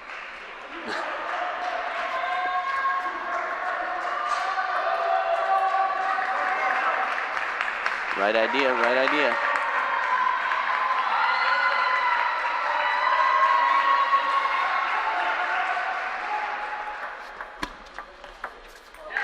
Nice shot by Ray. FSU has done it. FSU has beaten NYU. Big celebration, a lot of heart from Dave Yona and Chipper Monty.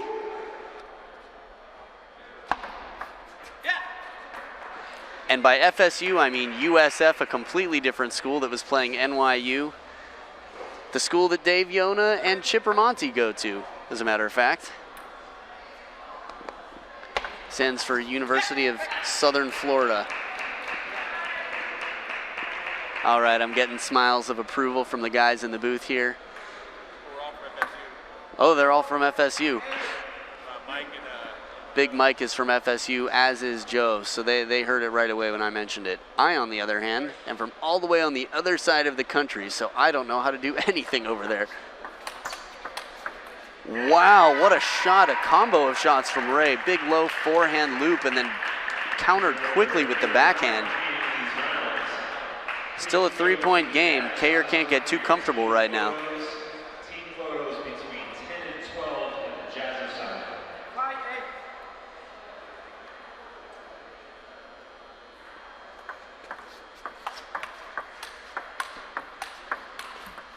Ooh, nice counter rally. Ray playing steady.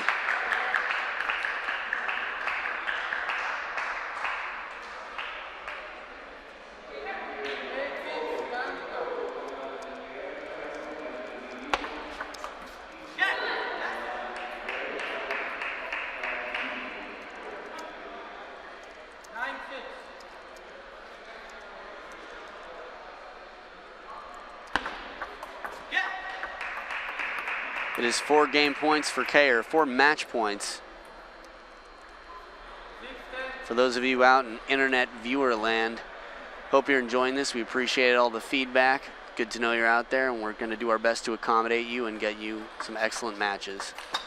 Ooh, big forehand. Ray staying loose and stepping in to take the shot just to the best opportunity. Still has 3 match points to fight off. Oh, the leg lift, a big spinny forehand, and Kayer blocking it long. Kayer still has 2 more match points right here.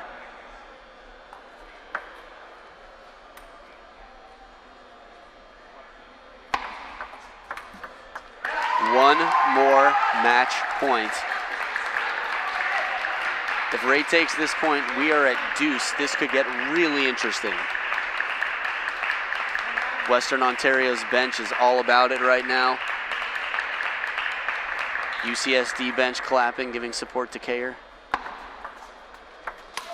Oh my goodness! Oh my goodness! The serve of a lifetime. Ray popped it up as high as you could imagine. Kayer not able to put it away. Sorry for your ears out there in listening viewing land. It is deuce. Ray has come back, fought off 4 match points. Trying to buy some time to think about what to do. Look at this.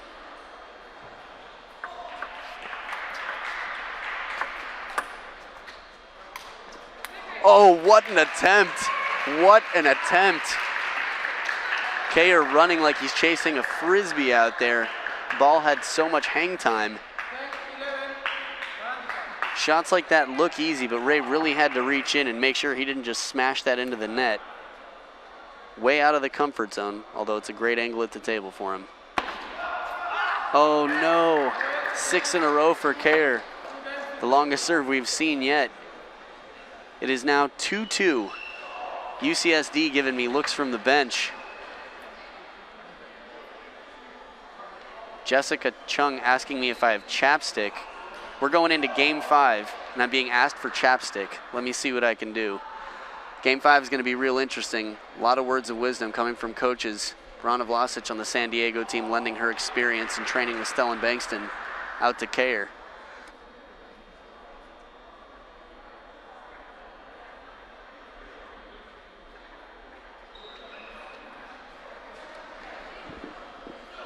I'm now being criticized for not turning down the chapstick request from Jessica Chung. I could have signaled to her, she's right, but I was thinking about the game.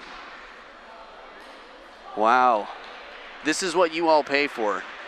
No one wants to see a 3-game, well, I mean, of course, if it's your players out there, that's one thing. But we always want it to come down to the wire. Deuce in the 5th is my favorite thing, unless we're playing a best of 7, and then deuce in the 7th. Ray, Hugh, and Kayer. What an even match. Once again, Ray Hugh is in the purple and Kayer is in the navy blue and yellow. Very, very dark navy blue. Almost black. If Kayer wins this, we're going to doubles. And I would put my money on San Diego if I were a betting man in doubles. Right now, I have no idea what is going to happen. But like Joe said before, the momentum is in Ray's corner. A passive ball by Kayer. Western Ontario on the bleachers over there and on the benches on this side, definitely supporting their teammate. They want this to finish now, no risk.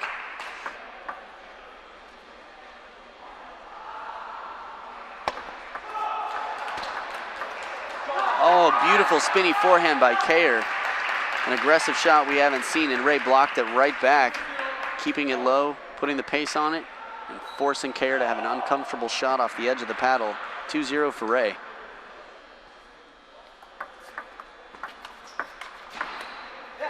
Ooh. He's way off the table back there. I don't think that's going to be a winning strategy, but he got that point.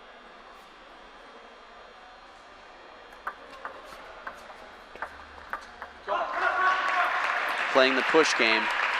Ray's just waiting for those long pushes to loop. Kayer's going to have to change something.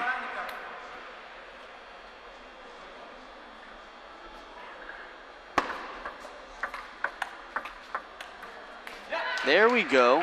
Attack after attack, aggressive shots, staying close to the table. That's what it's going to take.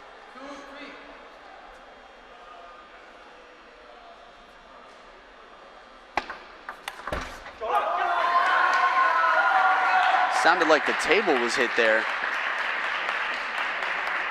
No call from the umpire, so I guess everything was fine. Ray serving 4-2.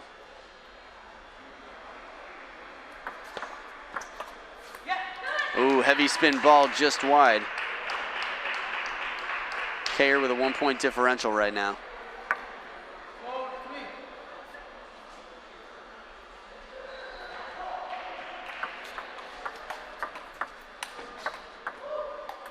Beautiful play. That's exactly what he has to do. Break it out wide, putting Ray out of position and then blocking it behind him, leaving him a very uncomfortable shot. Nice control by Kayer. Smart strategy. It is 4-all.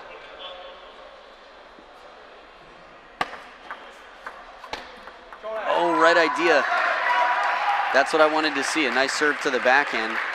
Players are going to switch sides. He served it to the backhand, forcing Ray to push it long, but it was heavy underspin, and Kayer just couldn't lift it. Oh, same strategy looked good, but Ray stayed in position and brought it wide to Kayer. Kayer called the timeout. Kayer talking to the bench right now, saying, what can I do? He's moving well, he's looping, he's handling my serves. I can earn myself a third ball, but I can't put it away right now. What do you think? Looking over at Brana coaching, trying to get what she's saying. It looks like they're saying aggressive receive. And this is just a guess, but I'm thinking they're saying mid-distance serve. If it's short, he'll know to push it right away. If you can do mid-distance, he'll open it up. Maybe on a short serve, he'll earn himself a shot that he can do a little bit more on the angles with. Western Ontario has to come back to the table. Whoever calls the timeout determines when the timeout is over, unless it gets to 1 minute, then it's the clock.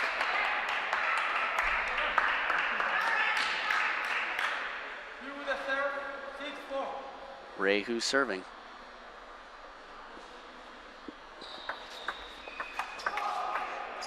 Ooh, edge of the table for Kayer.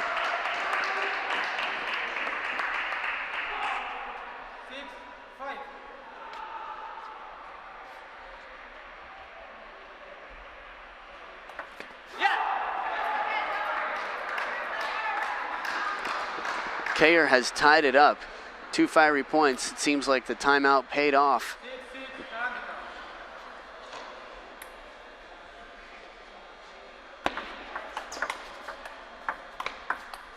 Beautiful play. Nice big forehand by Ray. Kayer with an impressive block right back.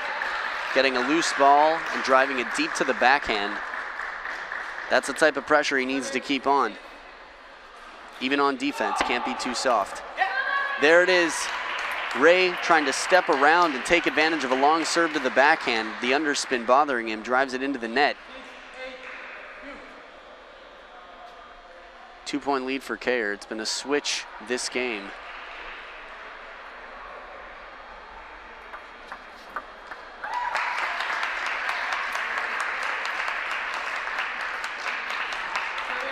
Getting this score fixed. We saw that it said 3 games on the screen, so someone is taking care of the numbers, and it is all set. What an exchange. 8-8 in the 5th game.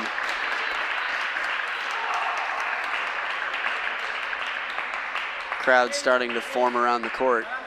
People watching from every angle. Players know that there's a lot on the line right now.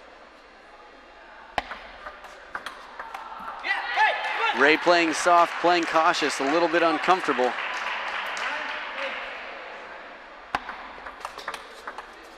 Kayer with a beautiful strategy. Long topspin to the forehand, waiting for the attack to come back, blocking it, and then being in control. It's not for sure, but whoever wins this match, I think, is going to be the winning team of the whole team contest. If this goes to doubles, San Diego definitely has the advantage. Let's see if Ray can fight off these 2 match points.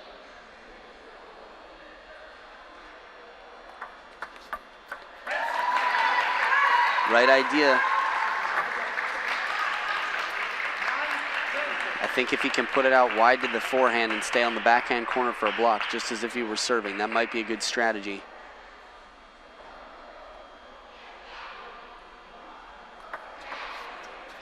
Oh my goodness.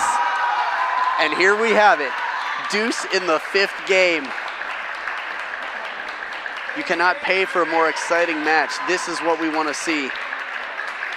We've seen everything both ways. Both players have leads. Both players have momentums. Beautiful timeouts. Interesting strategy.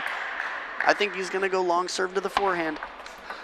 He didn't, but he got the point anyway. Going back to the old style, Ray trying to push it from the center. And Kayer has match point.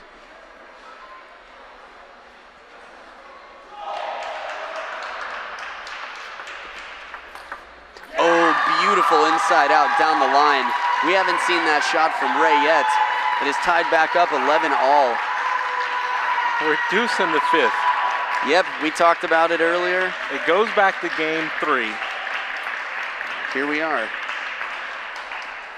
4-point lead in game 3. Cannot give him a long serve to the forehand here. That's actually worked the last 2 times he did it, which gave him 2 match points. While you were gone, it was very effective. We see some nerves, we see paddles dropping. That's the one. Long serve to the forehands worked the last 3 times he's done it. Still not smart. Ray just didn't execute. I mean, that was the ball he wanted. What's the definition of smart? Doing what works? He's done it 3 times in a row. To me, I think I'd advise him to do it again if he has the opportunity. Ray keeps giving him forehands. Well, that one was a bit high, but while you were gone, he served 3 long serves to the forehand, wide, that Ray looped right back into the backhand. Kayer blocked, and then Ray was out of position, and Kayer stayed at the table to control, just like that. Oh! He got the shot. The serve worked. I told you in game 3, if it goes 5, I'm picking the player Ray from Western Ontario to pull this out. That's what I called. It's I do remember that. 13-12. So far, so good.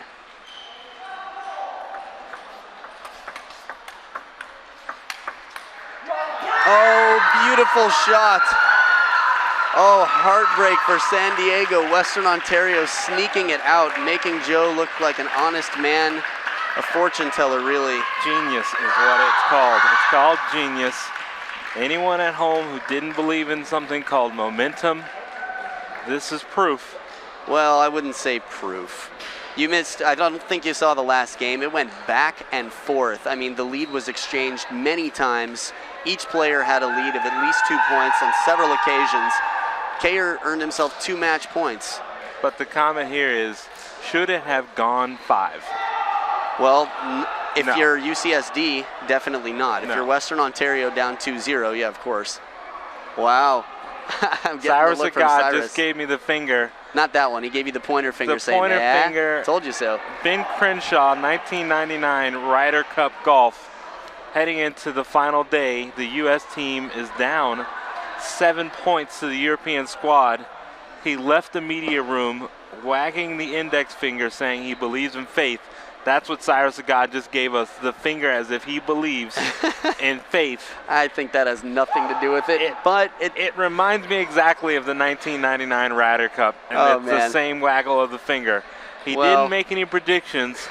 He left the media room saying, I believe in faith. yeah, I would be, if I were Cyrus, I might be upset if you put those words in my mouth, but I'll definitely say he's happy to come out with the victory. How about that? Well, let's get him over here. We'll chat with Cyrus later. Cyrus, I'm do sure you he'll believe in have faith? he'll have a lot to say about that. Not necessarily faith in a a Religious higher sense. being aspect of things, and we're not going to go there. It is college table tennis, but momentarily we're going to get Cyrus Agad in the booth with us to chat with Adam about that victory his team Sure. just pulled out. I'm sure he'd love it. And in a minute, we might get over to table 2. We got a Judy Hugh versus Chung-Yi Wong from Texas. Chung-Yi used to play a lot of tournaments, was a dominant 13-year-old here in the States, has taken a little time off, and Judy Hugh is a well-oiled machine of backhand loops, right off the bounce, power. She's been doing very well at the trials and having a good year. She was over 2,500 according to the USATT in the past year. That's not an easy thing to do. Of UT Austin, some of the most colorful shoes we've seen all weekend on courts.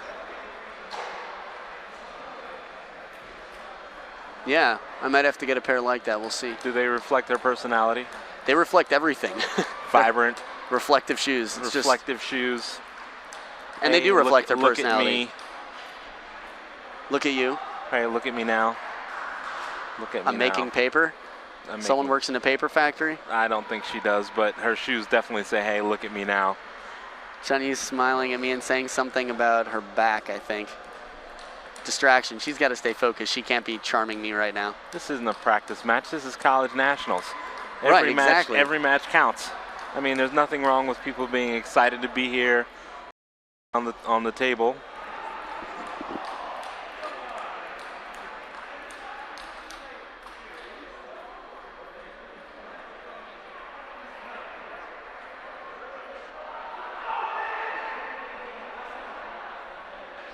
Yeah, Chung-Yi's been going through a lot of changes as far as mental game and personality. She's definitely enjoying herself. I know she's getting later in her college years and focusing on work a little bit, but she has a lot of skill, good flat hit right off the bounce. I think this should be an interesting match. Anyone who knows Judy is definitely going to have to stay away from the backhand. I think heavy underspin is also something that tends to affect Judy.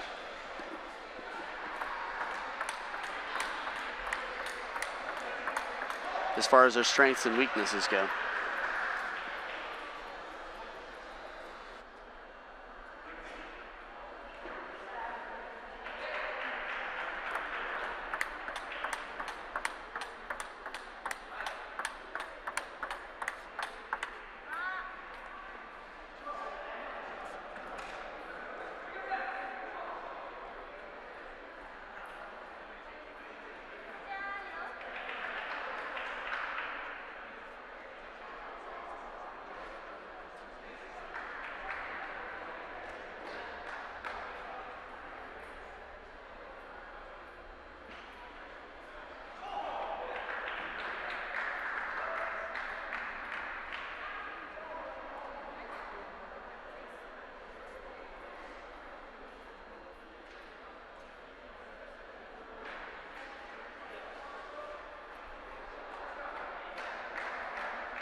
if you're just joining us, it's here at day 2 of College Table Tennis Nationals, women's team round robin, Rutgers versus Texas. We're fortunate enough to, we're pretty much looking forward to fireworks here in just a moment. Ching-Yi Wong of UT Austin versus Judy Hugh of Rutgers. Beautiful over-the-table play from Chung-Yi. She has years of experience, so she knows what to do against high-level short game. Chung-Yi in all black with the burnt orange. Judy Hugh. Red hot, about to burn. Well, I expect a high-level play in this match, so hopefully y'all are just tuning in time. Big spinny backhand, that's Judy's bread and butter.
And Chung-Yi tries to take that ball off the bounce on the soft forehand loop from Hugh, but she drives it a little long. Hugh to serve. I don't expect Judy Hugh to miss too many of those sitter balls. Actually, I don't expect either player to miss too many opportunities that they're given.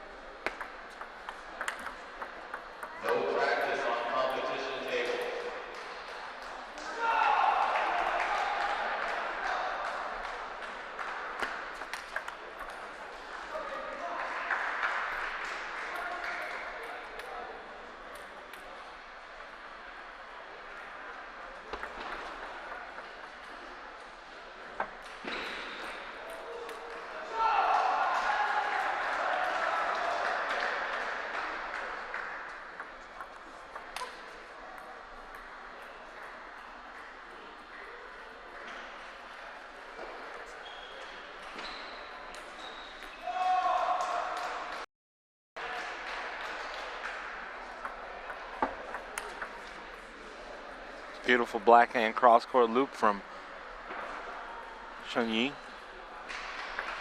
She leads 8-5 in this opening game.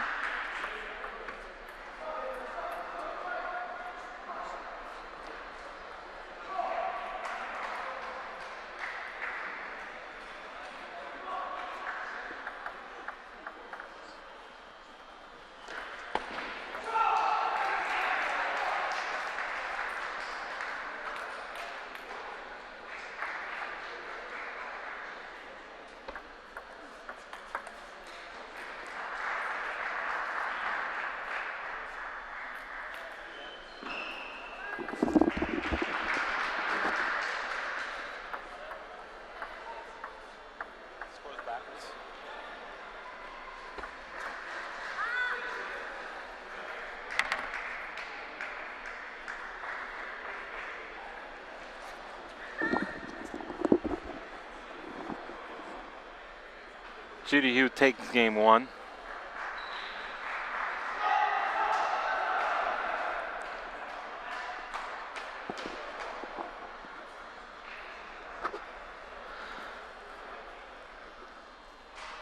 On outer matches, it looks like Maryland and Princeton have gone to the 5th in their co-ed tie. It's tied 2-all.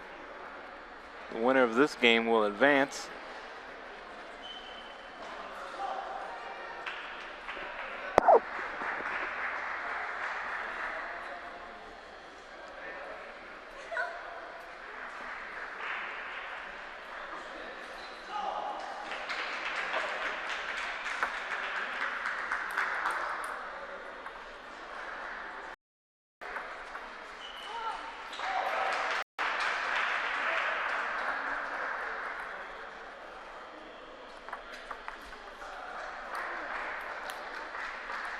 Chen Yi dumps that forehand flip into the bottom of the net.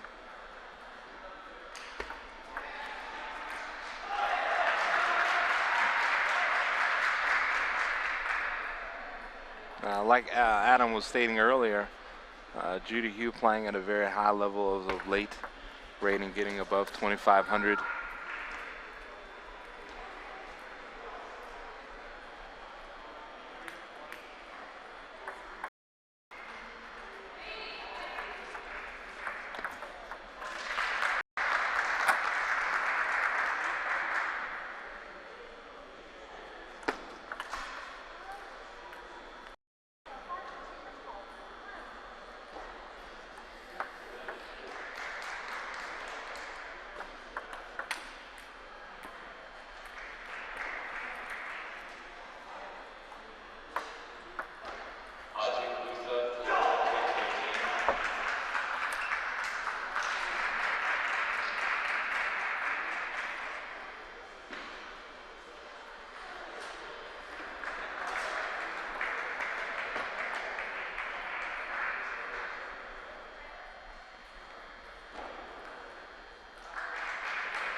Chen Yi just takes that backhand drive down the line wide. Judy Hugh leads 6-3 here in game 2.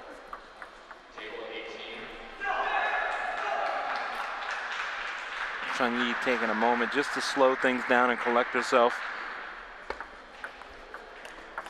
She does not want to get down 2-0 against such a strong opponent as Hugh.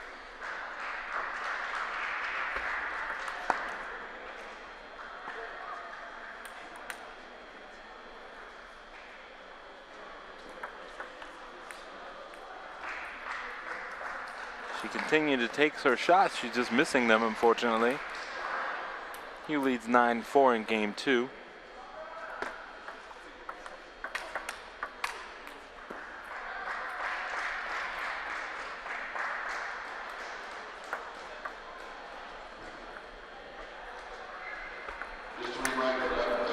It's a beautiful backhand drive. There's just nothing you can do about that type of execution and power. You have to be really confident to be able to take a shot like that. Judy Hugh takes game 2. She leads 2-0 right now in this women's tie, Rutgers versus Texas. You're watching day 2 of the 2013 Collegiate National Table Tennis Championships. I'm Joe Wells, and I'm Adam Bobrow. There you have it.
It's a beautiful backhand drive to the open court. Chen Yi needs anything she possibly can get right now to get herself back in this match.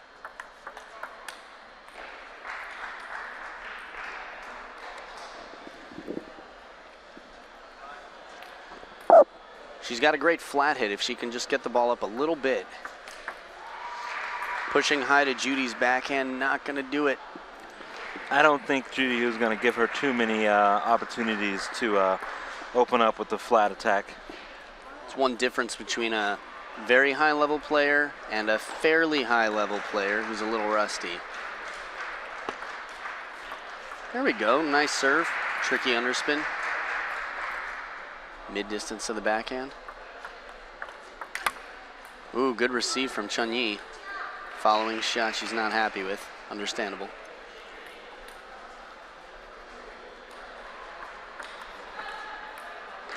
She's got a good opening backhand. I'm thinking if she can drive it into the elbow or maybe even the forehand of Judy to start a rally and then turn on it. Not easy, definitely an uphill battle.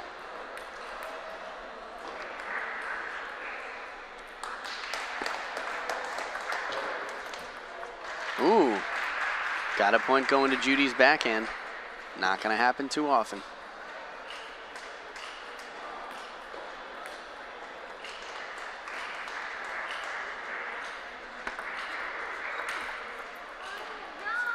And that's the game that Chung would like to establish. It's just not consistent enough right now at this point. Right.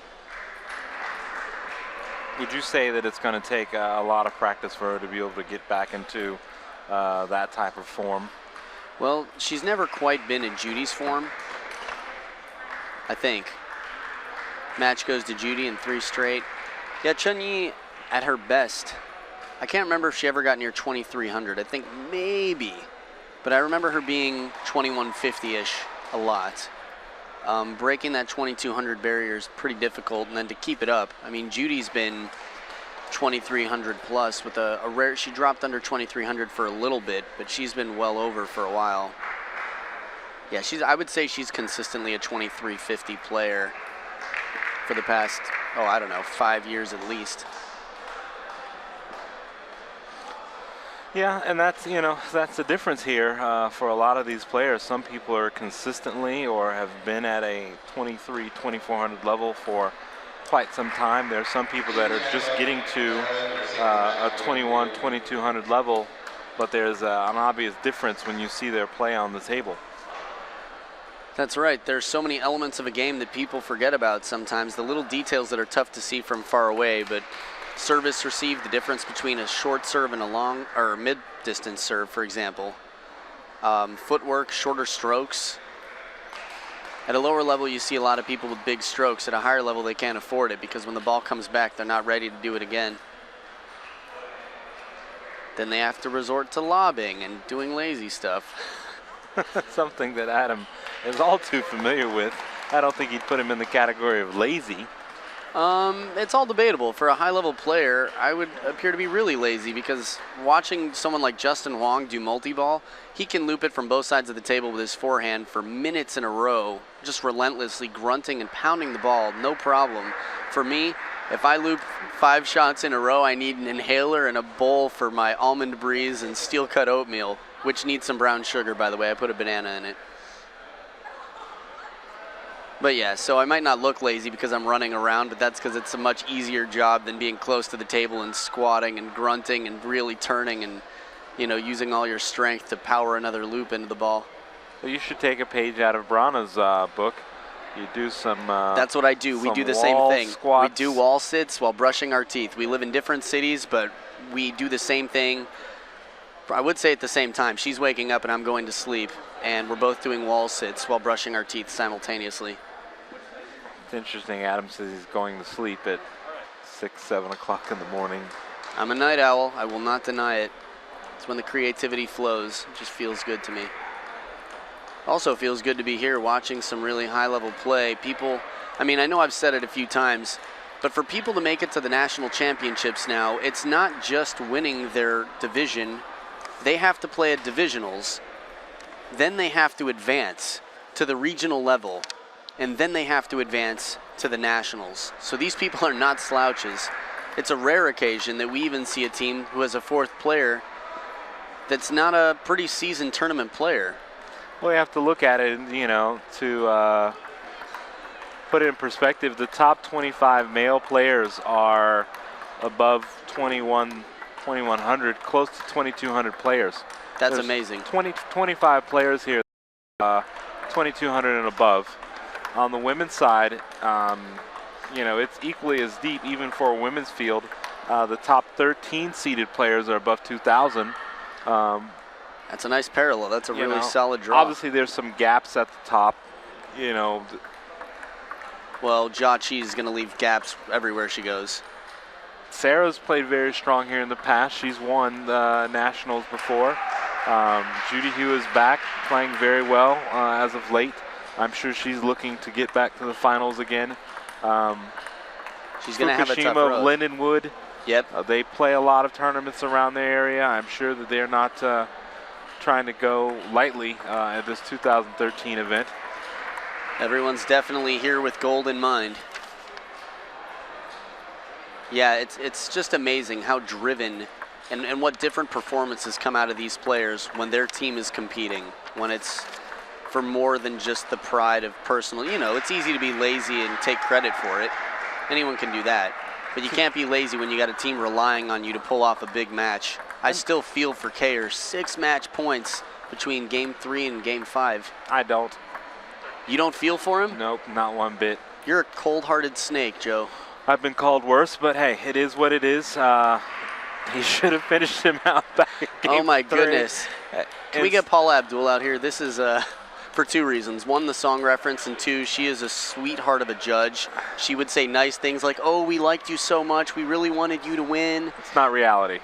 Well, it's reality TV, but that's definitely not reality. You're right. In the words of Randy, you got to be in it to win it. And Kayer was not in it to win it. Good try, dog. Little Randy Jackson to follow my Yoda. Oh, we got started on our match here on table 2. Rutgers versus UT Austin.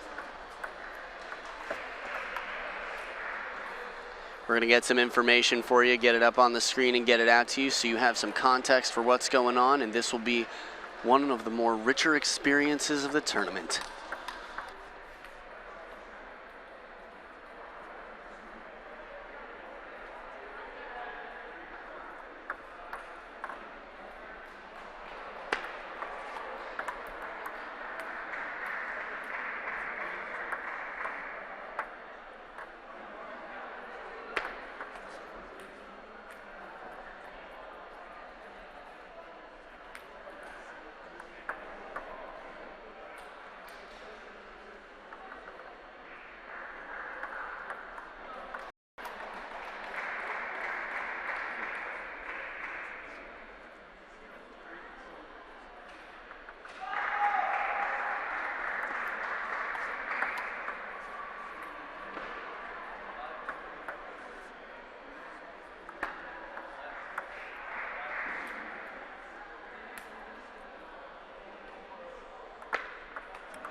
All right, first game goes to Judy Chen of Texas, UT Austin. The team contest is tied at 1-all. Representing Rutgers, we have Polly Chang, spelled like Polly but pronounced Polly.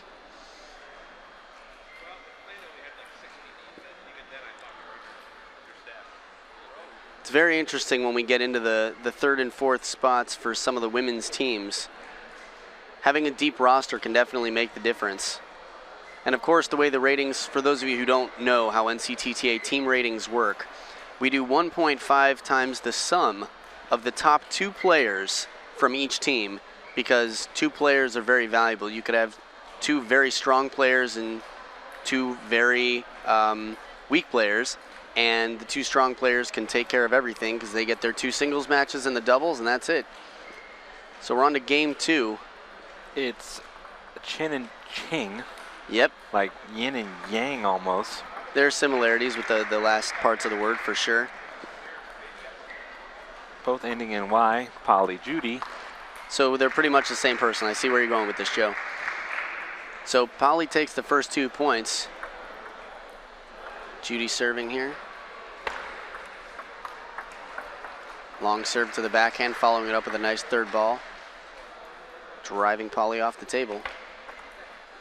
Heavy cutting serve there. Caught the top of the net.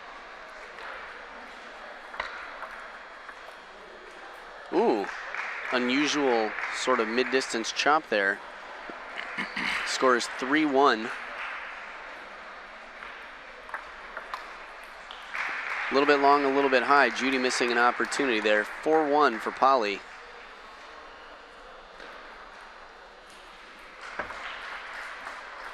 Nice serve to the forehand, just barely off the table. Polly has a very nice short serve. Yeah. And Judy has a nice long one. You know who could have benefited from a nice short serve? You know what? He did 3 in a row and they all worked. His long serve to the fore, I will stand by Kayer. I'm sorry that he missed it, but he did the right thing with those long serves to the forehand. You had to see all of Game 5 to have that. We'll show you the replays later. But back to this match. Ooh, that short serve got away a little bit. Judy taking advantage, exploiting a loose serve. Polly still holding on to the lead.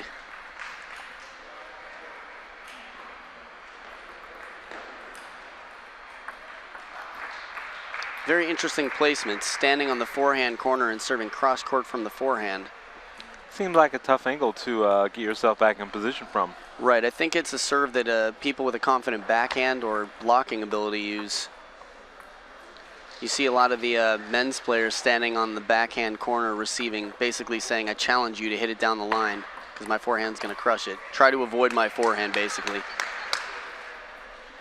Judy has a very aggressive serves. I've seen some variety, nice side top, side under backhand serve. She's gone to the forehand serve quite a bit. Yeah, you have to realize that when you're the Rutgers player, you're going to get a long serve. Maybe take a step off, take a moment to get a solid loop in there, take away the advantage. I think Judy's hoping to get a long ball back and start the rally right away. She's confident and comfortable, even if she gets a little topspin back. Nice long serve into the backhand side by Chen. Some fancy wigglery there. Wigglery. Look it up.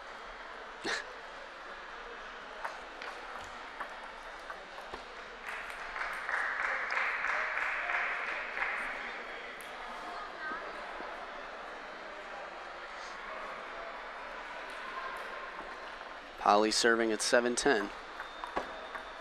Ooh, net kept it on her side of the table. Another fairly advanced stroke is the forehand flip on what was a very short underspin serve, but she went for it. Wow. That serve was very effective. That one she does, it's similar to the Wong Hao, where he serves and quickly goes the other way, circles around the ball on the inside-outside. 2 games for Judy Chen. If she closes this out, Texas has a 2-1 lead. And on the other table, Rutgers in control of the match here, leading 8-0 in game 3. yeah, Jean is a very confident player. Her opponent, the penhold attacker, is having a bit of trouble. Not being able to read spin obviously very well on the return of serve, the player from Texas. Right. She looks like she's just rushing, going through the motions in this match. Good time to break momentum when you're down 1-9. Maybe change up the pace a little bit. No need to rush that, right? Take a break. You have all the time in the world. Exactly. It's a long road ahead. Yeah. Think about things, match-related preferably, but you got time. And Jean has won the match in 3 straight. That puts Rutgers up 2-1. This could go to doubles. Right now, Texas is looking like they're prepared to take it there. It's always exciting when it comes down to the wire. Well, I don't have the match sheet in front of me, but I imagine that Texas is going to field Chunyi and Judy Chen in their doubles, and Rutgers will definitely have Judy, Hugh, and Jean is my guess. Not Judy, Hugh, and Polly? That's a good question. I don't know. Maybe Polly. Well, Polly right now is having trouble against Judy Chen. From what I saw of Jean, Jean played very well, and I saw Judy, Hugh, and Jean warming up before. It's tough to say. That might be, you know, I'm not sure who has the edge on that one.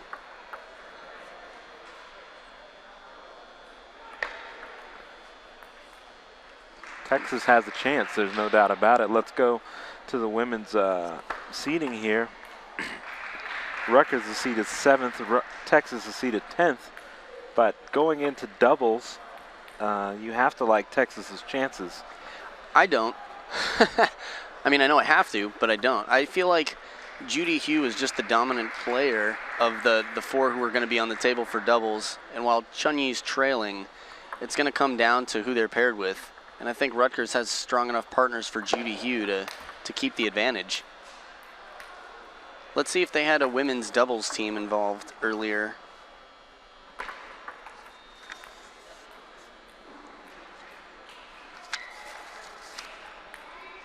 Not seeing. Oh. Well, so Polly played the doubles earlier, but not with Judy.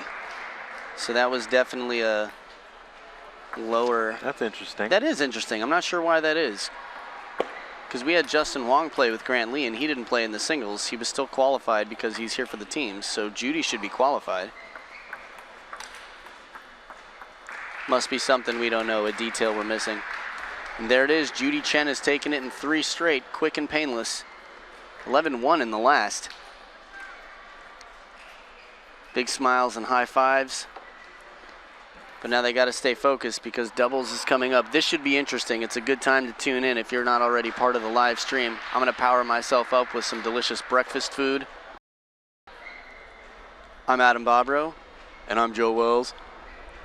And we are here at the NCTTA 2013 National Championships. Definitely looking good. We'll be back with you shortly.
2 to table number 1.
We're back here to day 2 of the 2013 Collegiate Table Tennis Championships.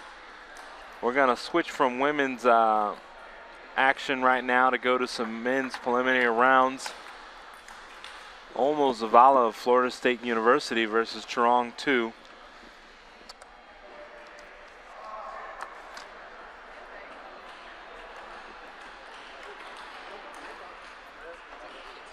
San Jose State fielding a fairly strong team this year.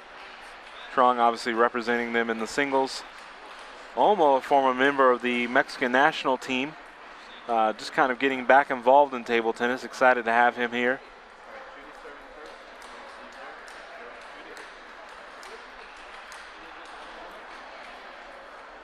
Joining me in the booth here in just a moment is NCTTA President Willie Leporullo. What's up, world? We typically don't give him an opportunity to talk much on the mic, but that's for obvious reasons. Obvious reasons, because I'm so talented on the mic, right? Anyways, we are still waiting on some results here as they're about to go into the 5th and deciding match, Rutgers versus Texas.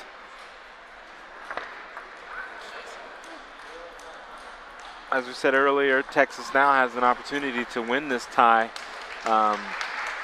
It didn't look like that in the very beginning of their match, but it's possible.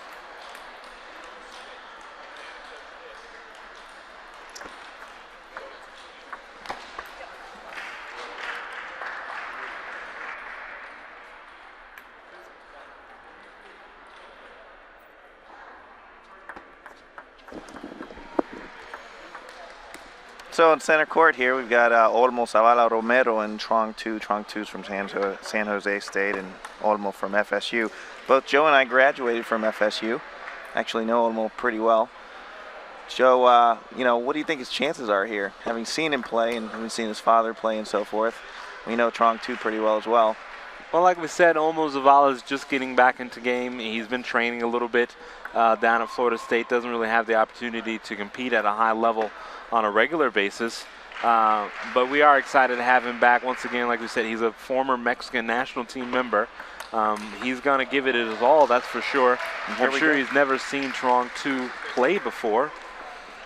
But we're excited about this match as we continue in day 2 here of Collegiate Nationals.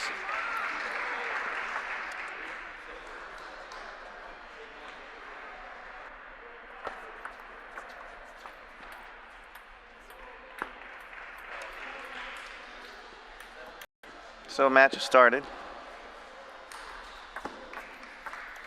We talked to Olmo last night, asked him what his plan was, and he's pretty excited. He's just going in free bird. He's got nothing to lose. Guy's a good 100 points higher than him.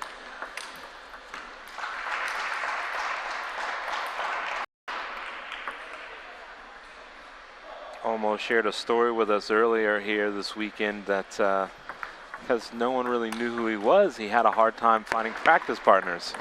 Imagine that, a 2,300 player having a hard time finding someone to hit with, but it happens in college table tennis. There's snobby people everywhere. That's putting it lightly. Yeah, they Many of them thought he was just a 1200 walking around. Not that there's anything wrong with the 1200 walking around, but you get my point.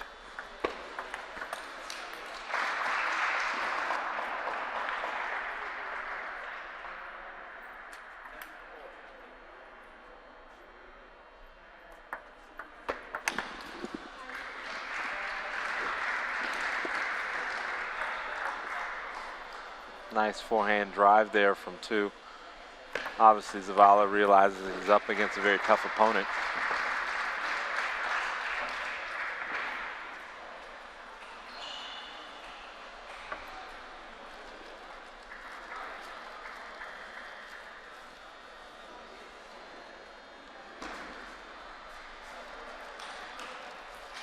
Good backhand slap there.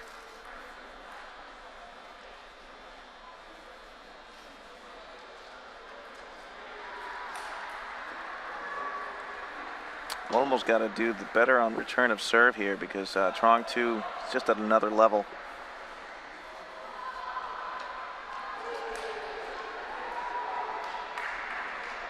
Mounting a little comeback here.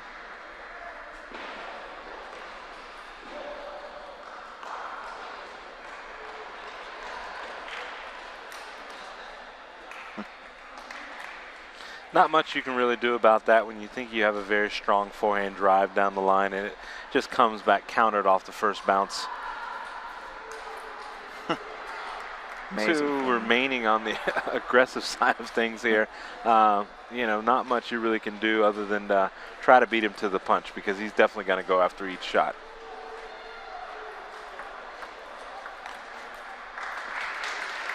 First game goes to 2. Zavala's down 1-0. Each side did their respective coaches to chat about strategy.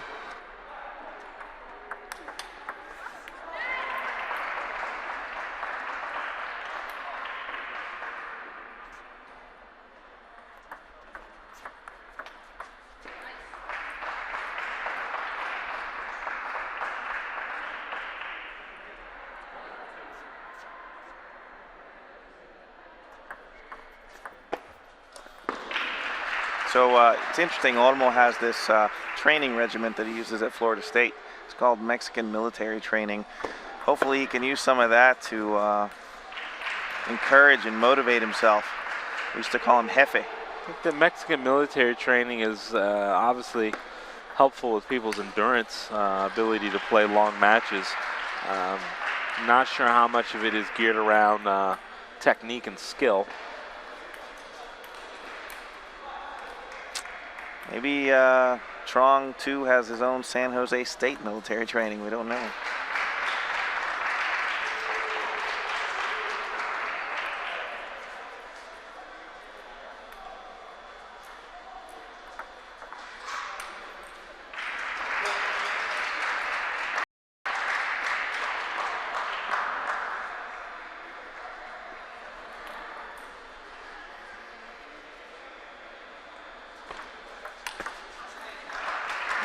Tron 2 is showing his power on both sides, backhand, forehand.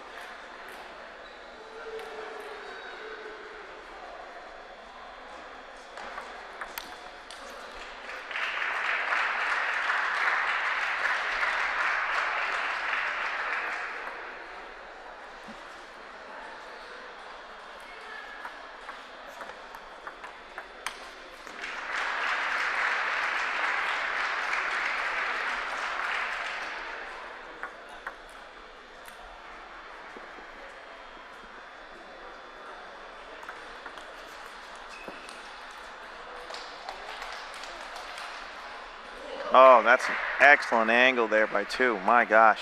It's a massive forehand cross court with just so much bend and arc. There's really nothing Zavala was able to do with that one. It was dipping away from him.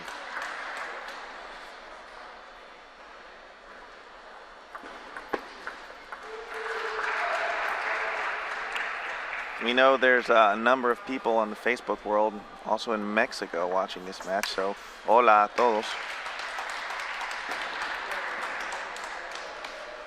Wow. In the words of some of our friends here from Rockford, El Mexico. Gosh.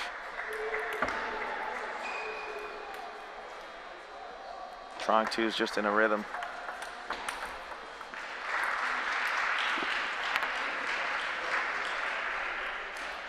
That's a good forehand. Zavala's up against a much tougher opponent. Very explosive player. Not going to be able to stop him from being aggressive. He's going to just have to try to establish his own form of offense early. I think the interesting thing, though, is, I mean, you've got a 2400 and a 2300 in what, the round of 32? Yeah, Adam and I discussed that earlier, the depth of the men's game, having top 25 players above 2200 level. You know, that is U.S. Open, U.S. Nationals field type presence.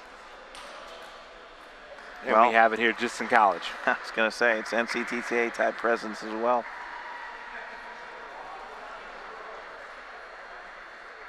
I'd like to get some results here from the Rutgers-Texas doubles match.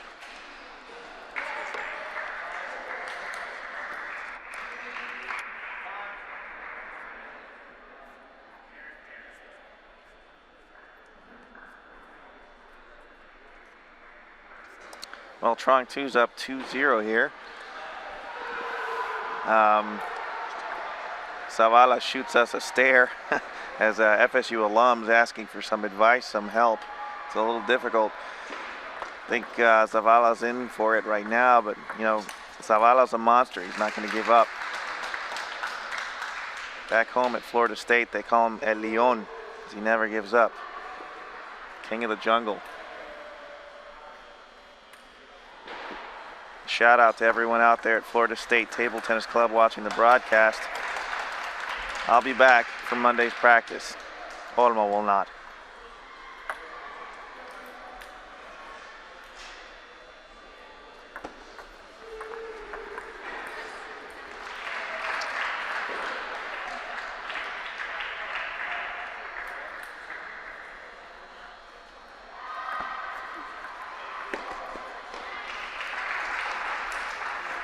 There's a good start.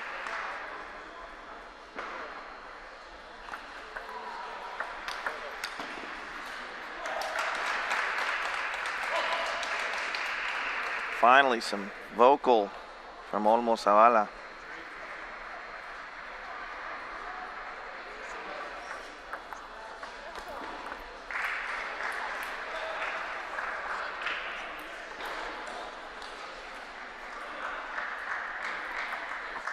Two showing he's just as consistent as powerful.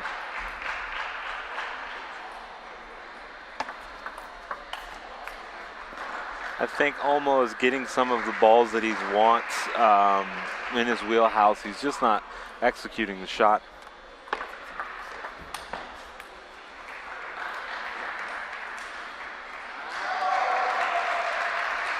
Olmo is representing, you know, Florida State University, the only person here. He's one of like 19 athletes here from one school.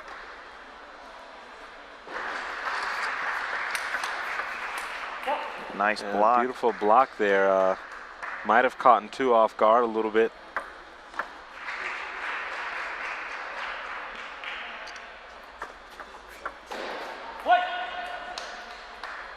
It's tied 4-all here in this third game. Zavala's got some life. There's a timeout on table 2 at Rutgers versus Texas.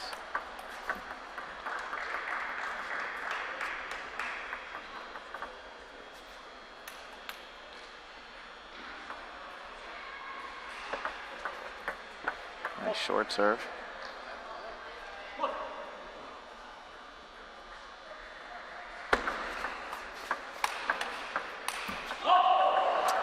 Looks like Zavala's waking up.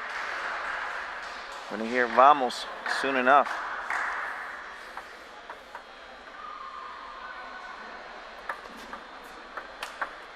Wow.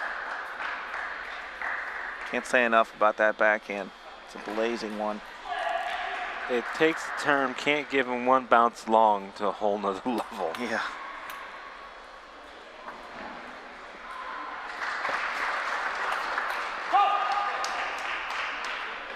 I think he's woken up a little bit. First 2 games were a complete run over. Was it overwhelming? Was he caught off guard with the power from 2? He hasn't been on court 1 before.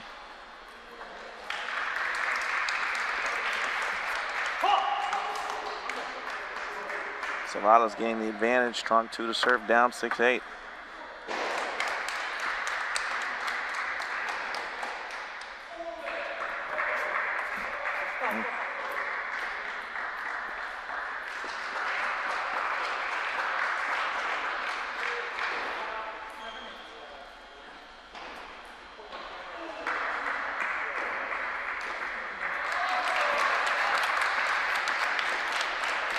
A nice get there from 2, but a little long.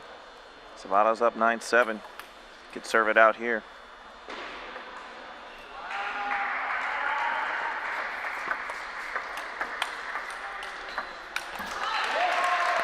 And it's definitely where you want to be when you have a lead going into the end of the game with the serves on your paddle.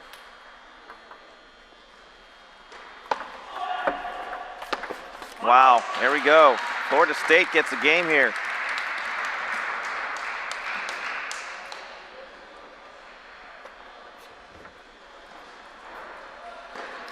Players go back to their respective coaches.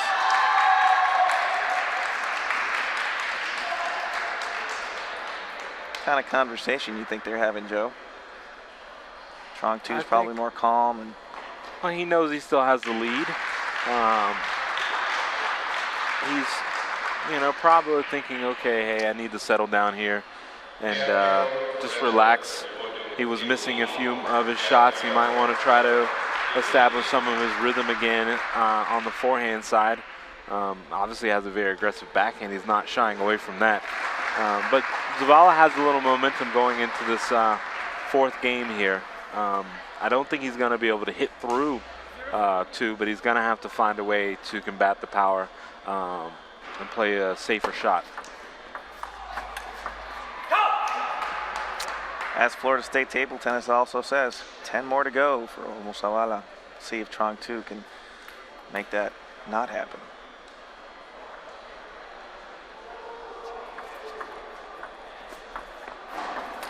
Two nets in a row, and it doesn't go 2's way.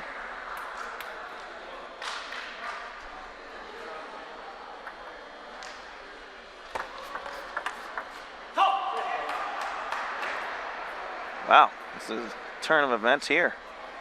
Slightly, it's early here in this 4th game, but Zavala has a slight lead here, exactly what he needs for his confidence. And Tron 2 just is simply missing some of his shots. I think he's pressing a little bit, trying to be the aggressor. He's trying to get the game back, actually. That's his 3rd straight forehand missed. Do you see a timeout coming here soon? He should take one.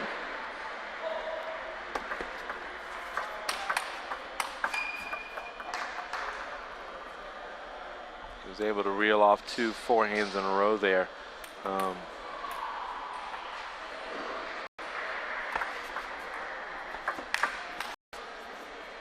Zavala with a very deceptive down the line serve that caught 2 off guard. He was able to finish that point.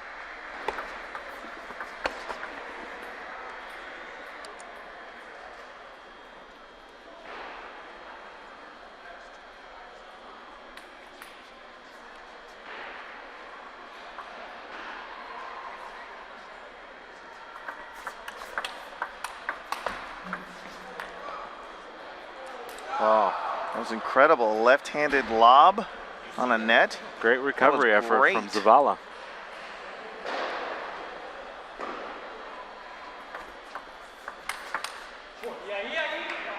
Here we go. The Spanish is coming out. Means he's serious.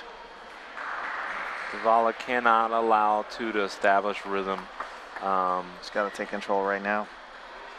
He's got to get a few more of those blocks back in play. Wow. You're right. Anything long is a goner. He was missing earlier in this game, but he seems to have got the rhythm back on the forehand side. Zavala to serve, 6-5. Here we go. You hear him scream? That's what it's all about. Well, that's arguable, but you know we're not going to go there. Well, we are going to go there.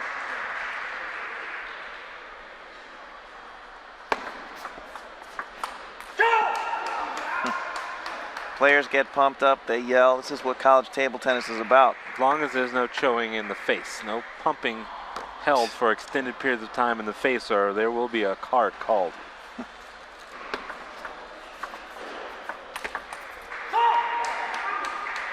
We may have a match here. I think we do. 9-5, game 4. Zavala's down 1-2.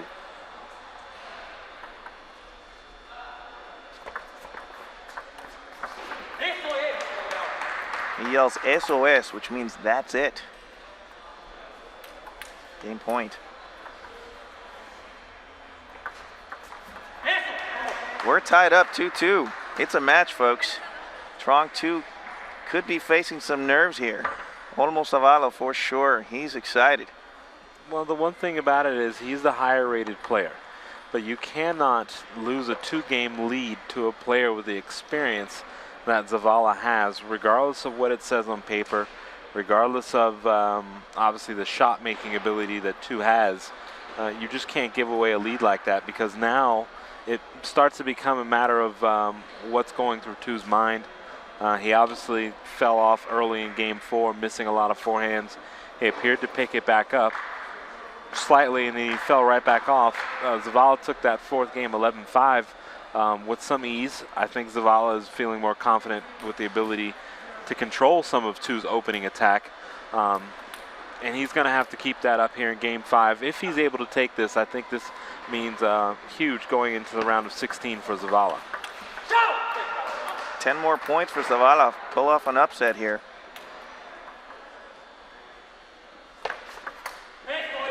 And the ball comes right towards us. Oh, and I can't reach it.